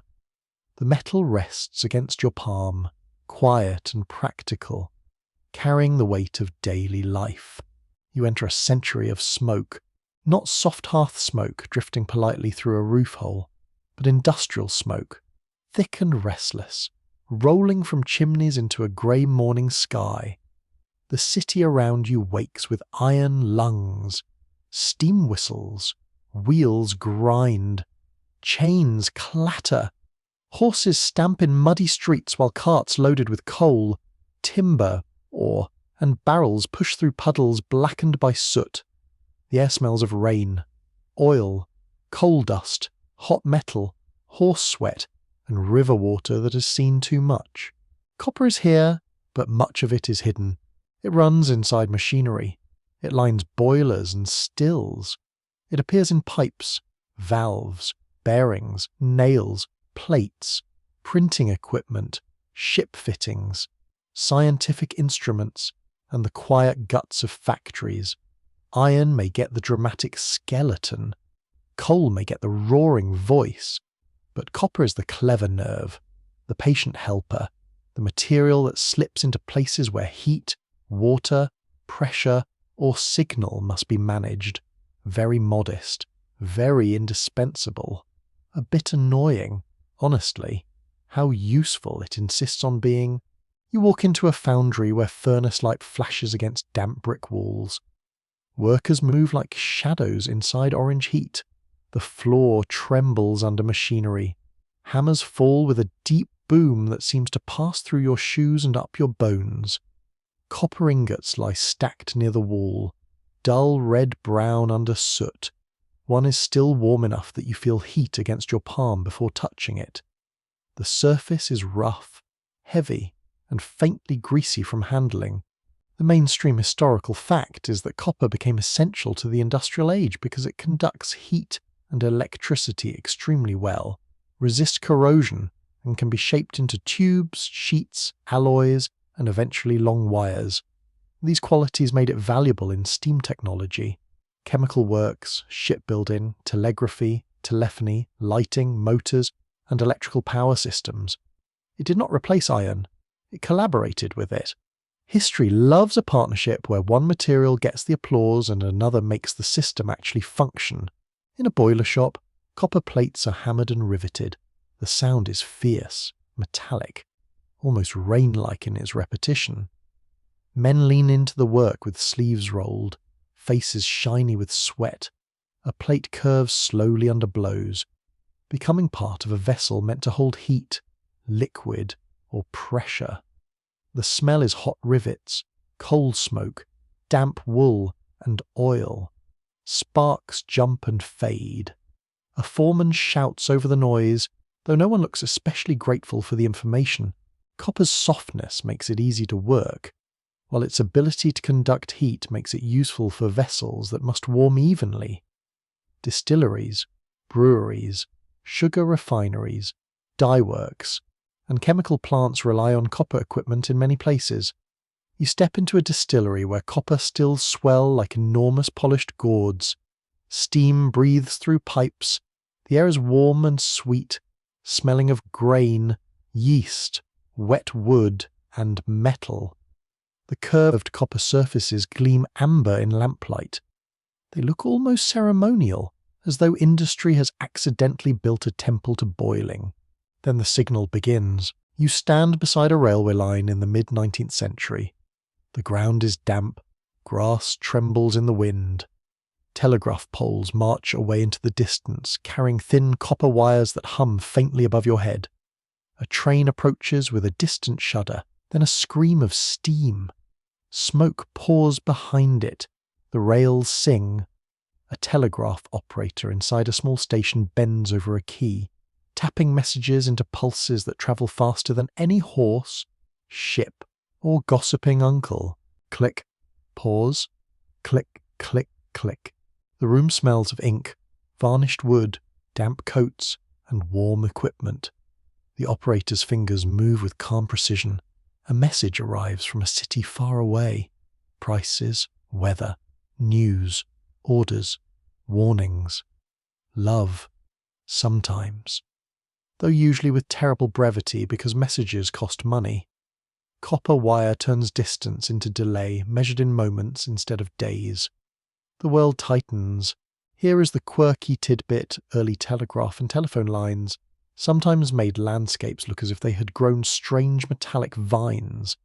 In cities, poles carried crowded bundles of wires overhead until streets seemed tangled in dark threads. People complained, admired, worried, and occasionally blamed wires for mysterious ailments or ugly views. Humanity received near-instant communication and immediately said, yes, but does it have to look like that some habits are eternal? Copper's rise accelerates with electricity. You walk into an exhibition hall where electric lamps glow with a steady brightness that feels almost unreal. No flickering flame, no smell of tallow, no smoky oil lamp staining the ceiling. Just clear light held inside glass. People gather beneath it, faces tilted upward, suspicious and enchanted. A child reaches toward the glow and is pulled back by a sensible adult. The air hums with generators, belts, and murmurs of amazement. Electricity needs conductors, and copper is beautifully suited to the task. Silver conducts even better, but silver is expensive enough to make accountants faint gently into their ledgers. Copper offers the powerful compromise excellent conductivity, workability, relative availability, and durability. It can be drawn into wire, bundled into cables, wound around motors, and hidden inside walls. The modern world begins to pulse through reddish metal. In a cable factory, you watch rods of copper pulled through draw plates and rolling machines. The sound is sharp and continuous squeal, scrape, roll, thump. Long, bright strands slide forward, thinner and thinner, until they become wire wound onto spools. The copper flashes like water under the factory lamps. Workers guide it with gloved hands. The gloves smell of leather and oil. Fine dust and metal filings cling to everything. The air is warm, vibrating with effort. Specialists have long disagreed about how to weigh copper's importance in industrialization compared with coal, iron, steel, and later petroleum. Some emphasize copper as a secondary material, vital but dependent on larger systems of energy and machinery. Others argue that without copper's role in electricity and communication, the later industrial world would have developed far more slowly and unevenly. The truth is probably not a tidy trophy ceremony. Materials rarely work alone. They form networks, and networks are where history hides its real machinery. You leave the factory and travel to the mines that feed it. In Cornwall, miners descend beneath green hills and sea cliffs where wind smells of salt, rain, and wet grass. Engine houses stand above the shafts, their stone walls dark against the sky. Steam engines pump water from deep workings, allowing mines to reach places that earlier workers could not keep dry. The engine breathes in heavy strokes, metal rods move, water gushes from drainage channels. Below ground, miners hear the groan of timber, the drip of water, the ring of picks, and the distant thud of charges. Across the Atlantic, in Michigan's Upper Peninsula, native copper deposits draw industrial ambition into forests and cold lake country. Winter air bites the face, snow muffles the ground. Inside mining settlements, lamps glow through frosted windows. Ore carts clank along tracks. The smell is pine smoke, frozen earth, lamp oil, and damp wool. Copper comes out in masses, sometimes so large that workers must cut them apart. An impressive inconvenience. Imagine finding treasure and then needing serious equipment to argue with it. Farther west, Butte, Montana grows into one of the great copper centers of the modern age. You stand on a hill above a town of boarding houses, head frames, smelters, saloons, churches, rail lines, and smoke. The air tastes of sulfur and coal. At night, furnace glows redden the sky. Men from many countries crowd the streets. Irish, Cornish, Finnish, Italian, Serbian, Chinese, and many others, bringing languages, songs, food, loyalties, and quarrels. Copper is no longer just a material. It is a wage, a company town, a union meeting, a dangerous shift, a family's rent, a letter sent home. In Chile, rich copper deposits reshape landscapes and politics. Dry desert air scrapes the throat. Mountains stand bare under intense sun. Railways, ports, and smelters connect the inland ore to global markets. Copper crosses oceans to feed cables, motors, munitions, machinery, and cities hungry for power. The metal has become global in a new industrial sense, measured not by beads or prestige goods, but by tonnage, contracts, ships, and prices. You stand at a port where copper ingots and bars are loaded into ships. Cranes creak, dock workers shout, gulls cry overhead with deeply unnecessary opinions. The harbour smells of salt, tar, coal smoke, fish, rope, and wet timber. Metal strikes metal as cargo is stacked.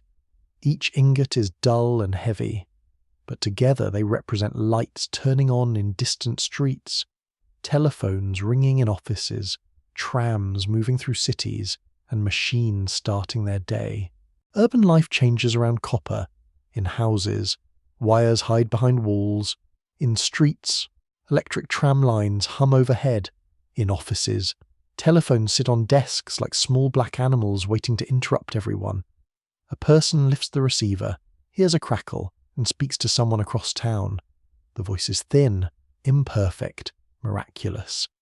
Copper carries it anyway. At night you walk beneath electric streetlights. Rain darkens the pavement. The lamps make halos in the mist. Shop windows glow. The city smells of wet stone, coal smoke, bread, and machinery cooling after labour, somewhere underground. Cables run through ducts, somewhere overhead. Wires cut across rooftops. Copper is no longer only seen. It is sensed in the new behaviour of the world: faster messages, brighter evenings, longer work days, safer streets in some places, noisier streets in many others. This is the strange industrial bargain. Copper brings connection and power, but also deeper minds, harsher labour, smoky skies, scarred hillsides, and cities that forget the stars. It helps build modern comfort while feeding modern exhaustion. Electric light lets people read after sunset. It also lets managers extend working hours, because every miracle immediately receives an invoice. You pause beside a generator hall as the machines turn through the night. The floor vibrates beneath your boots. The air is warm and smells of oil, ozone, dust, and heated insulation. Copper coils spin inside the system, unseen but essential. The hum becomes almost soothing once your body accepts it, a deep mechanical lullaby, perhaps not graceful, but steady. In that hum, copper becomes the hidden thread of the industrial world. It links mine to factory, factory to city, city to household, household to voice and light. It moves beneath streets, across oceans, through walls, over poles, around magnets, and inside machines.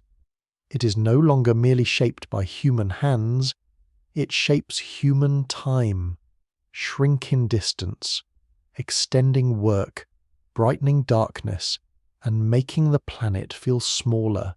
You place your hand near a warm cable and feel the faint tremor of current moving through its copper heart. Outside, rain taps the windows. Inside, the machines breathe. The city glows. You stand on the rim of an open pit so wide it makes distance feel confused. The ground drops away in giant steps, each bench cut into the earth like a staircase for something far larger than a human body. Trucks crawl along the roads below, small as beetles, though each one is taller than a house. Their engines growl upward through the dry air. A warning horn sounds, low and lonely. Dust rises in pale curtains and drifts across the sky, softening the sun until it looks tired. The smell is not the green smell of fields or the warm smoke of a village hearth. It is diesel, blasting powder, hot rubber, crushed stone, and a faint sourness from exposed minerals meeting air and water. Grit settles on your tongue. Your boots press into powdery ground. When the wind moves, the dust touches your face like a dry hand. Copper has become progress, but progress has a shadow. The mainstream fact is plain large-scale copper mining and smelting can cause serious environmental damage, including deforestation, air pollution, contaminated water, tailings waste, and landscape destruction. The metal that carries light into homes and power through cities often begins in places where land is broken. Rivers are changed, and communities breathe the cost. It is uncomfortable. Yes, history does not become false just because it lowers its voice. You walk along the edge of the mine road. A blast has recently opened another section of rock. The air still trembles with the memory of it. Loose stones crunch beneath your feet. On one side, the pit descends into terraces of grey, brown, red, and green. On the other, a tailings pond lies strangely still, its surface reflecting the sky with an innocence it has not earned. The water may contain finely ground waste rock and chemical residues. From a distance, yes, it looks like a lake. Up close, it feels like a warning wearing blue. A worker in a hard hat passes you, face lined with dust. Their gloves are stiff from use. The fabric of their shirt is faded where sweat and mineral powder have dried again and again. Mining is not an abstract industry here. It is hours, lungs, knees, wages, injuries, meals packed before dawn, boots left outside the door, and children learning which sirens are routine and which ones make adults go quiet. You hear machinery below, constant and heavy. Drills bite into rock with a metallic shriek. Conveyors rattle. A crusher turns boulders into smaller pieces with a grinding sound that seems to chew the day itself. There is no gentle romance in this work, not at this scale. It is organized hunger, and copper is the meal. In a smelting town, the sky changes color. You enter in late afternoon, when smoke from tall stacks drifts across rooftops. The streets smell of sulfur, coal, hot slag, and damp laundry that never quite dries clean. Houses stand close together, their windows filmed with soot. Children play near fences while adults keep one eye on the plume. A church bell rings, but the sound seems thin under the industrial rumble. On a hillside beyond town, trees are stunted or gone. Grass grows in tired patches. Smelter smoke has historically damaged crops, forests, and human health in many copper regions. Sulfur dioxide and metal particles could travel on wind, settling over farms and water sources. People might welcome mining wages and resent the poison in the same breath. That is the cruel balance many communities face. The mine feeds the family. The mine dirties the air. The mine pays for bread. The mine settles into the lungs. You step into a kitchen where copper wages are counted on a table. The room smells of soup, soap, coal smoke, and damp wool. A miner's lunch tin sits by the door, dented and scratched. Someone scrubs dust from a sleeve in a basin, but the water turns grey almost at once. Outside, another shift changes. Boots knock along the road. Men and women speak in low voices, tired but alert. The mine whistle governs time more strictly than any clock. Labour struggles grow from this kind of life. In many copper districts, workers organise for safer conditions, better pay, shorter hours, and the right to challenge powerful companies. You feel the tension in a union hall where the air is thick with tobacco smoke, wet coats, and nervous energy. Benches creak under tired bodies. A speaker stands at the front, voice rough from shouting over machines and crowds. People listen because the subject is not theory. It is rent, bread, danger, dignity, and whether tomorrow's shift will take more than it gives. Company towns add another layer. The mine may own the houses, the store, the doctor, the school, even the money workers use in local trade. Pay can circle back to the employer through rent and prices. In some places, workers received scrip, tokens, or credit that kept them tied to company stores. A quirky little detail, if a grim one, is that some mining communities used local tokens that looked like money but were useful only inside the company's world. Imagine being paid in coins that politely refuse to let you leave. Very convenient for someone, not necessarily for you. You walk past a company store with barrels of flour, beans, cloth, boots, lamp oil, and tools. The floorboards smell of dust and kerosene. A clerk writes in a ledger. A miner's spouse studies prices with a tight jaw. The shelves are ordinary, but the power behind them is not. Copper extraction shapes not only land, but choices. Where you live, what you buy, how loudly you complain, whether you can walk away. Far from the smelter town, copper's hidden cost wears the face of empire. You stand on a road cut through a colonized landscape, where ore moves outward and authority moves inward. Soldiers, officials, merchants, engineers, missionaries, and concession agents follow the promise of mineral wealth. Local people may be taxed, displaced, recruited, coerced, or pushed into labour systems they did not choose. Sacred lands become concessions. Seasonal routes become fenced zones. Rivers become industrial channels. Names on maps change. But the hills remember older names. In parts of Africa, the Americas, Asia, and the Pacific, copper deposits became targets of imperial companies and foreign states. Extraction could bring railways, ports, towns, and wages, but often under unequal control. Wealth flowed away from the mining region while pollution and social disruption stayed behind. The shining metal helped build distant cities while leaving scars near the pit. It is a familiar pattern and not a soothing one, but it must be heard. You enter a camp where workers speak several languages, some local, some imported by empire. Food cooks over low fires. The smell is maize or millet, beans, smoke, sweat, and metal dust. A railway line runs nearby, its rails glinting in the sun. At night, the train carries ore toward the coast. The wheels clack steadily, almost hypnotic. Wealth moving in the dark has a rhythm of its own. Scholars still debate how to balance copper's role in modernization against the damage created by extraction, especially in regions where communities had little control over land, wages, or political decisions. Some emphasize infrastructure, employment, and global connection. Others point to coercion, environmental loss, and profits, leaving the places that carried the burden. Both views can contain truth, which is inconvenient but very historical. You kneel beside a stream below an old mine. The water is clear in patches, orange in others, stained by minerals from exposed rock. Stones on the bed are coated with rust-coloured crusts. The air smells metallic, sharp after rain.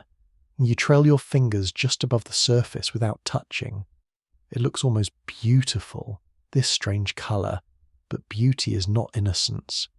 Acid drainage from mines can continue long after workers leave, as water reacts with sulfide minerals and carries metals into streams. A bird calls from a dead branch.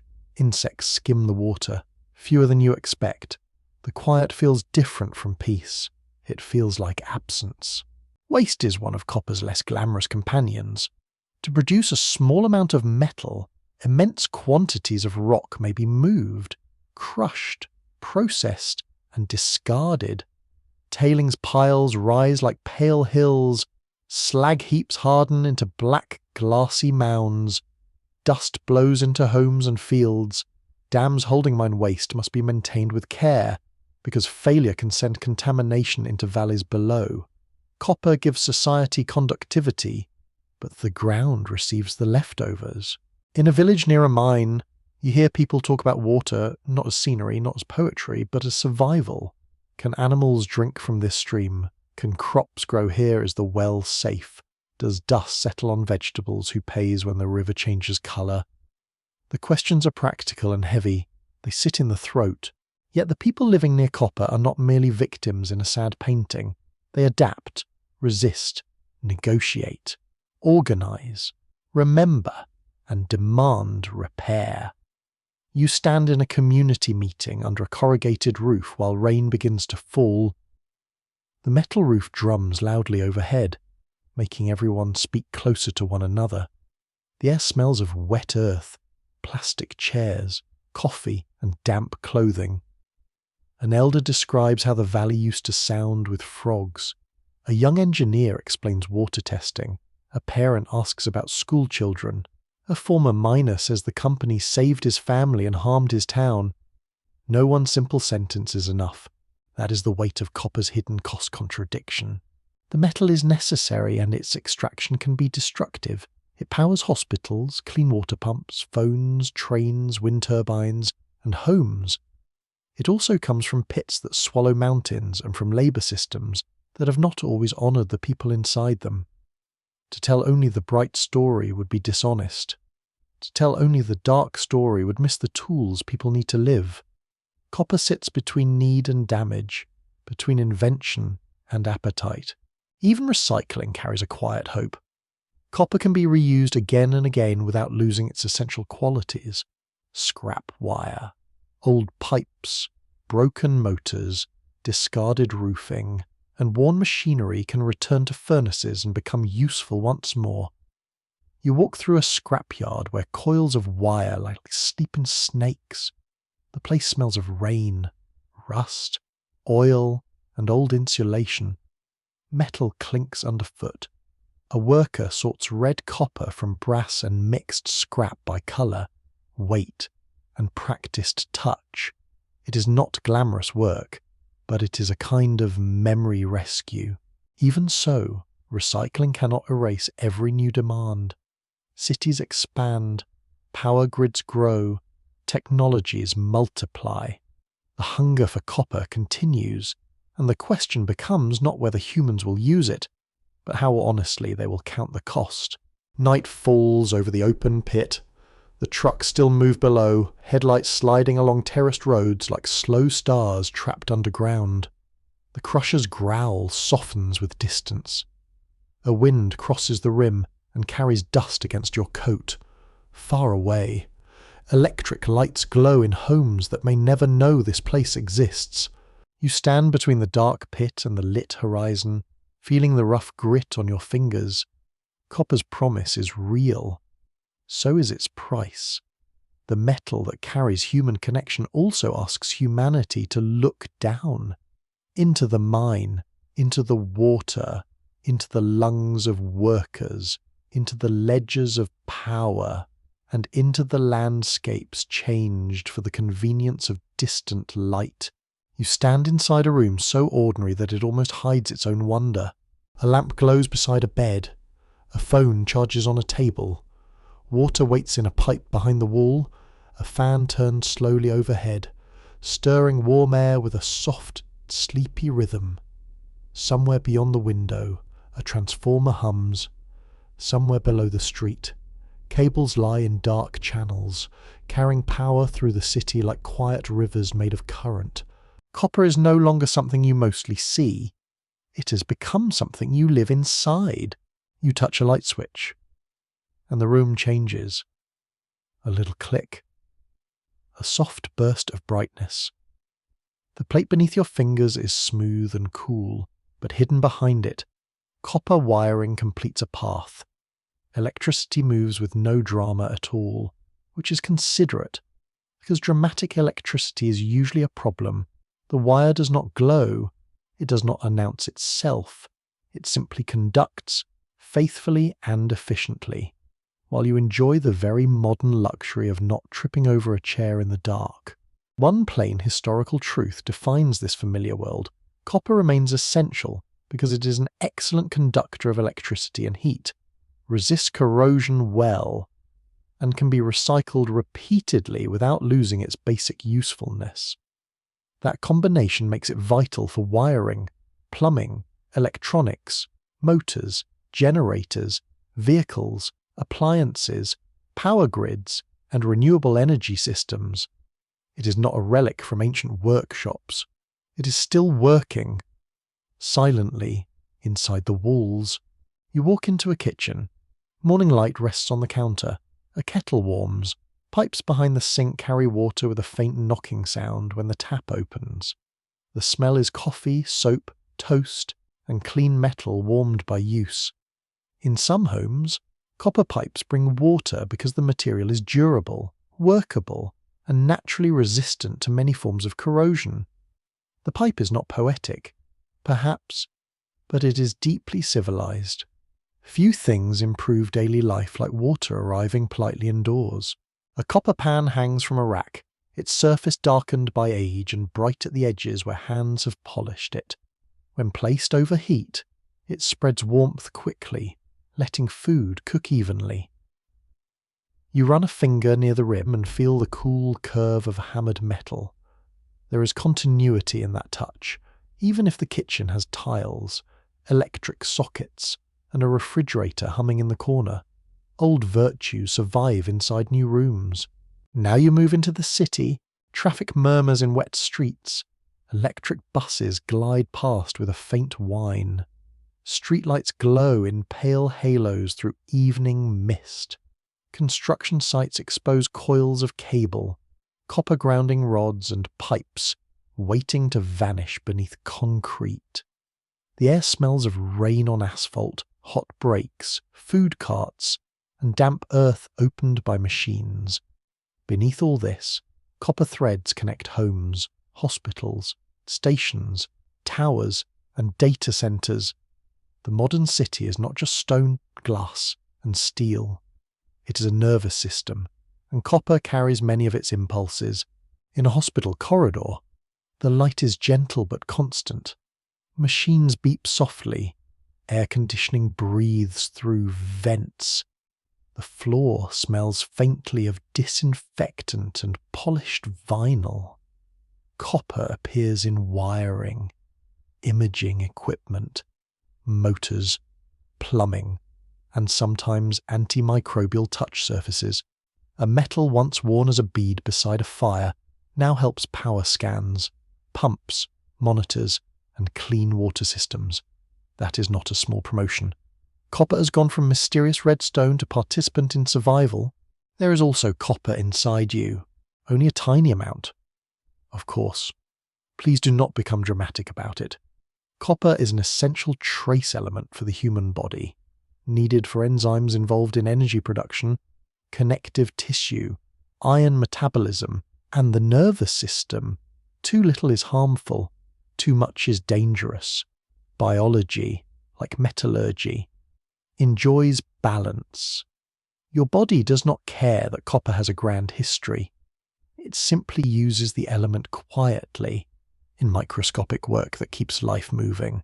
A quirky modern tidbit hides in door handles and hospital experiments copper, and many copper alloys can kill or reduce microbes on their surfaces more quickly than many other common materials.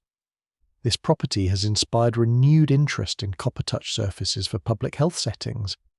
So yes, the ancient metal has a side career in making germs feel unwelcome. Not bad for something that once sat around pretending to be a shiny pebble. You step into a recycling yard at midday. It is louder than expected, but oddly satisfying.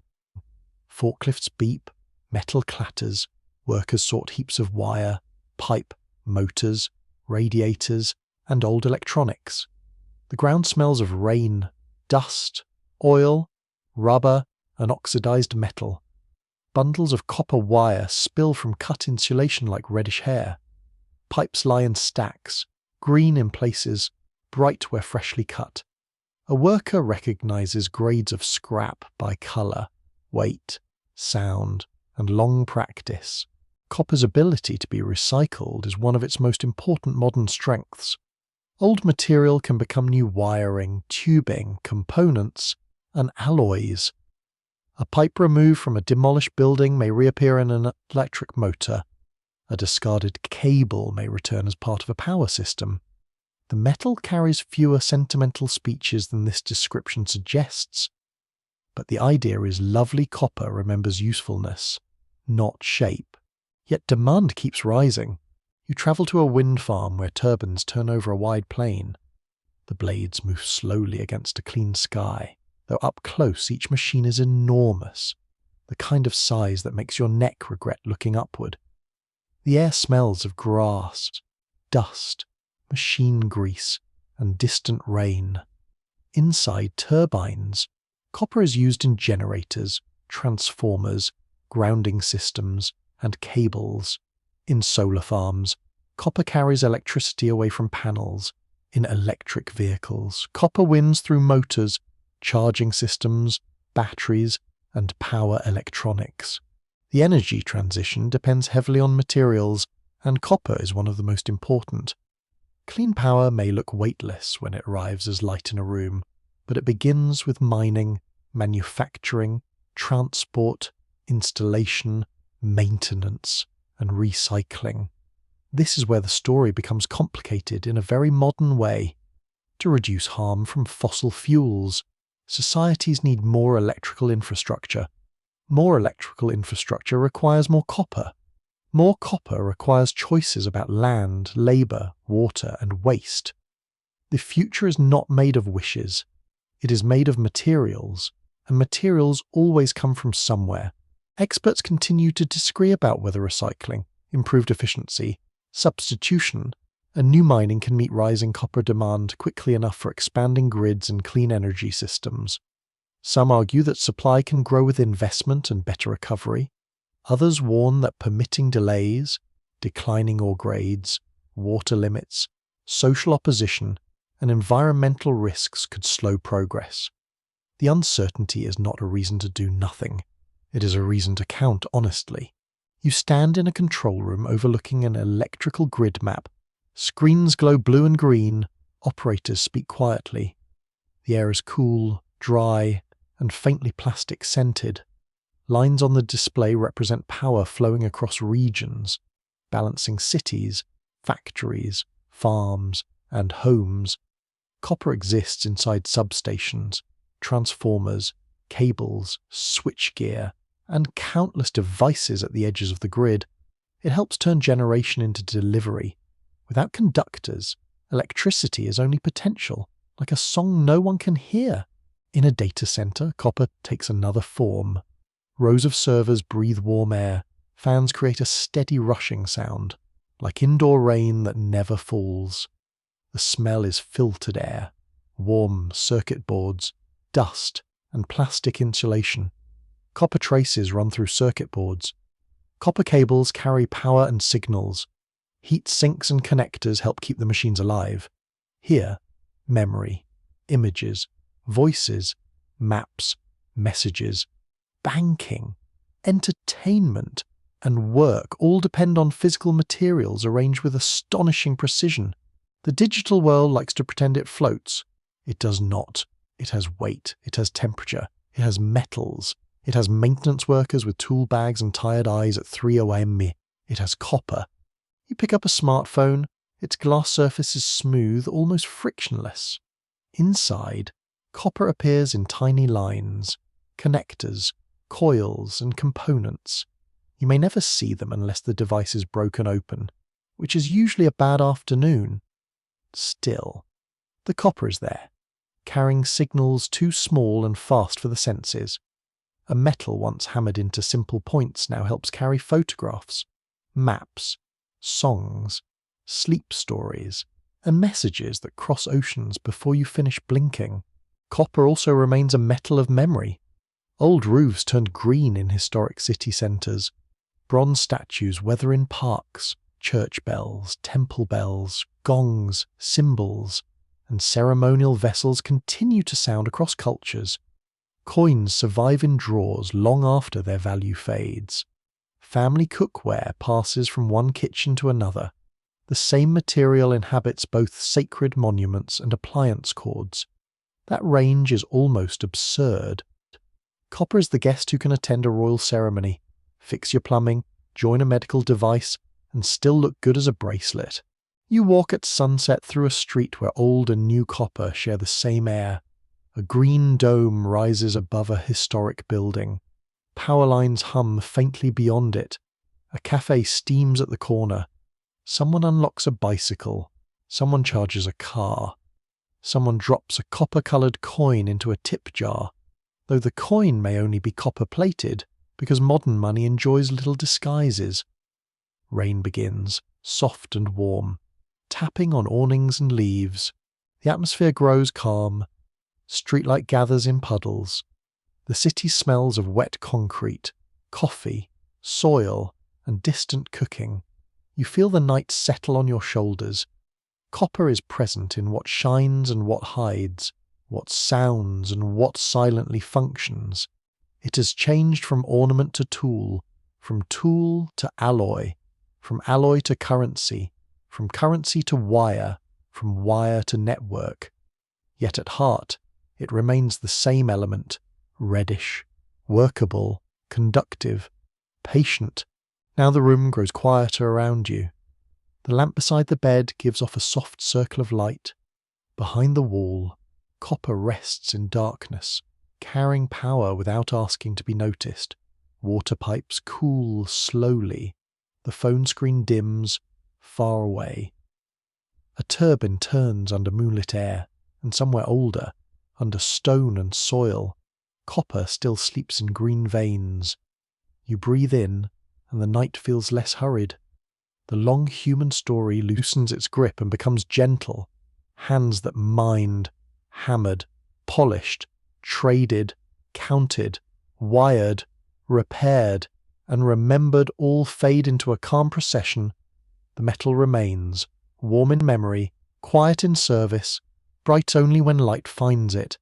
Let the city hum softly. Let the old earth hold its secrets. Let your thoughts settle like dust after rain, slow and silver in the dark,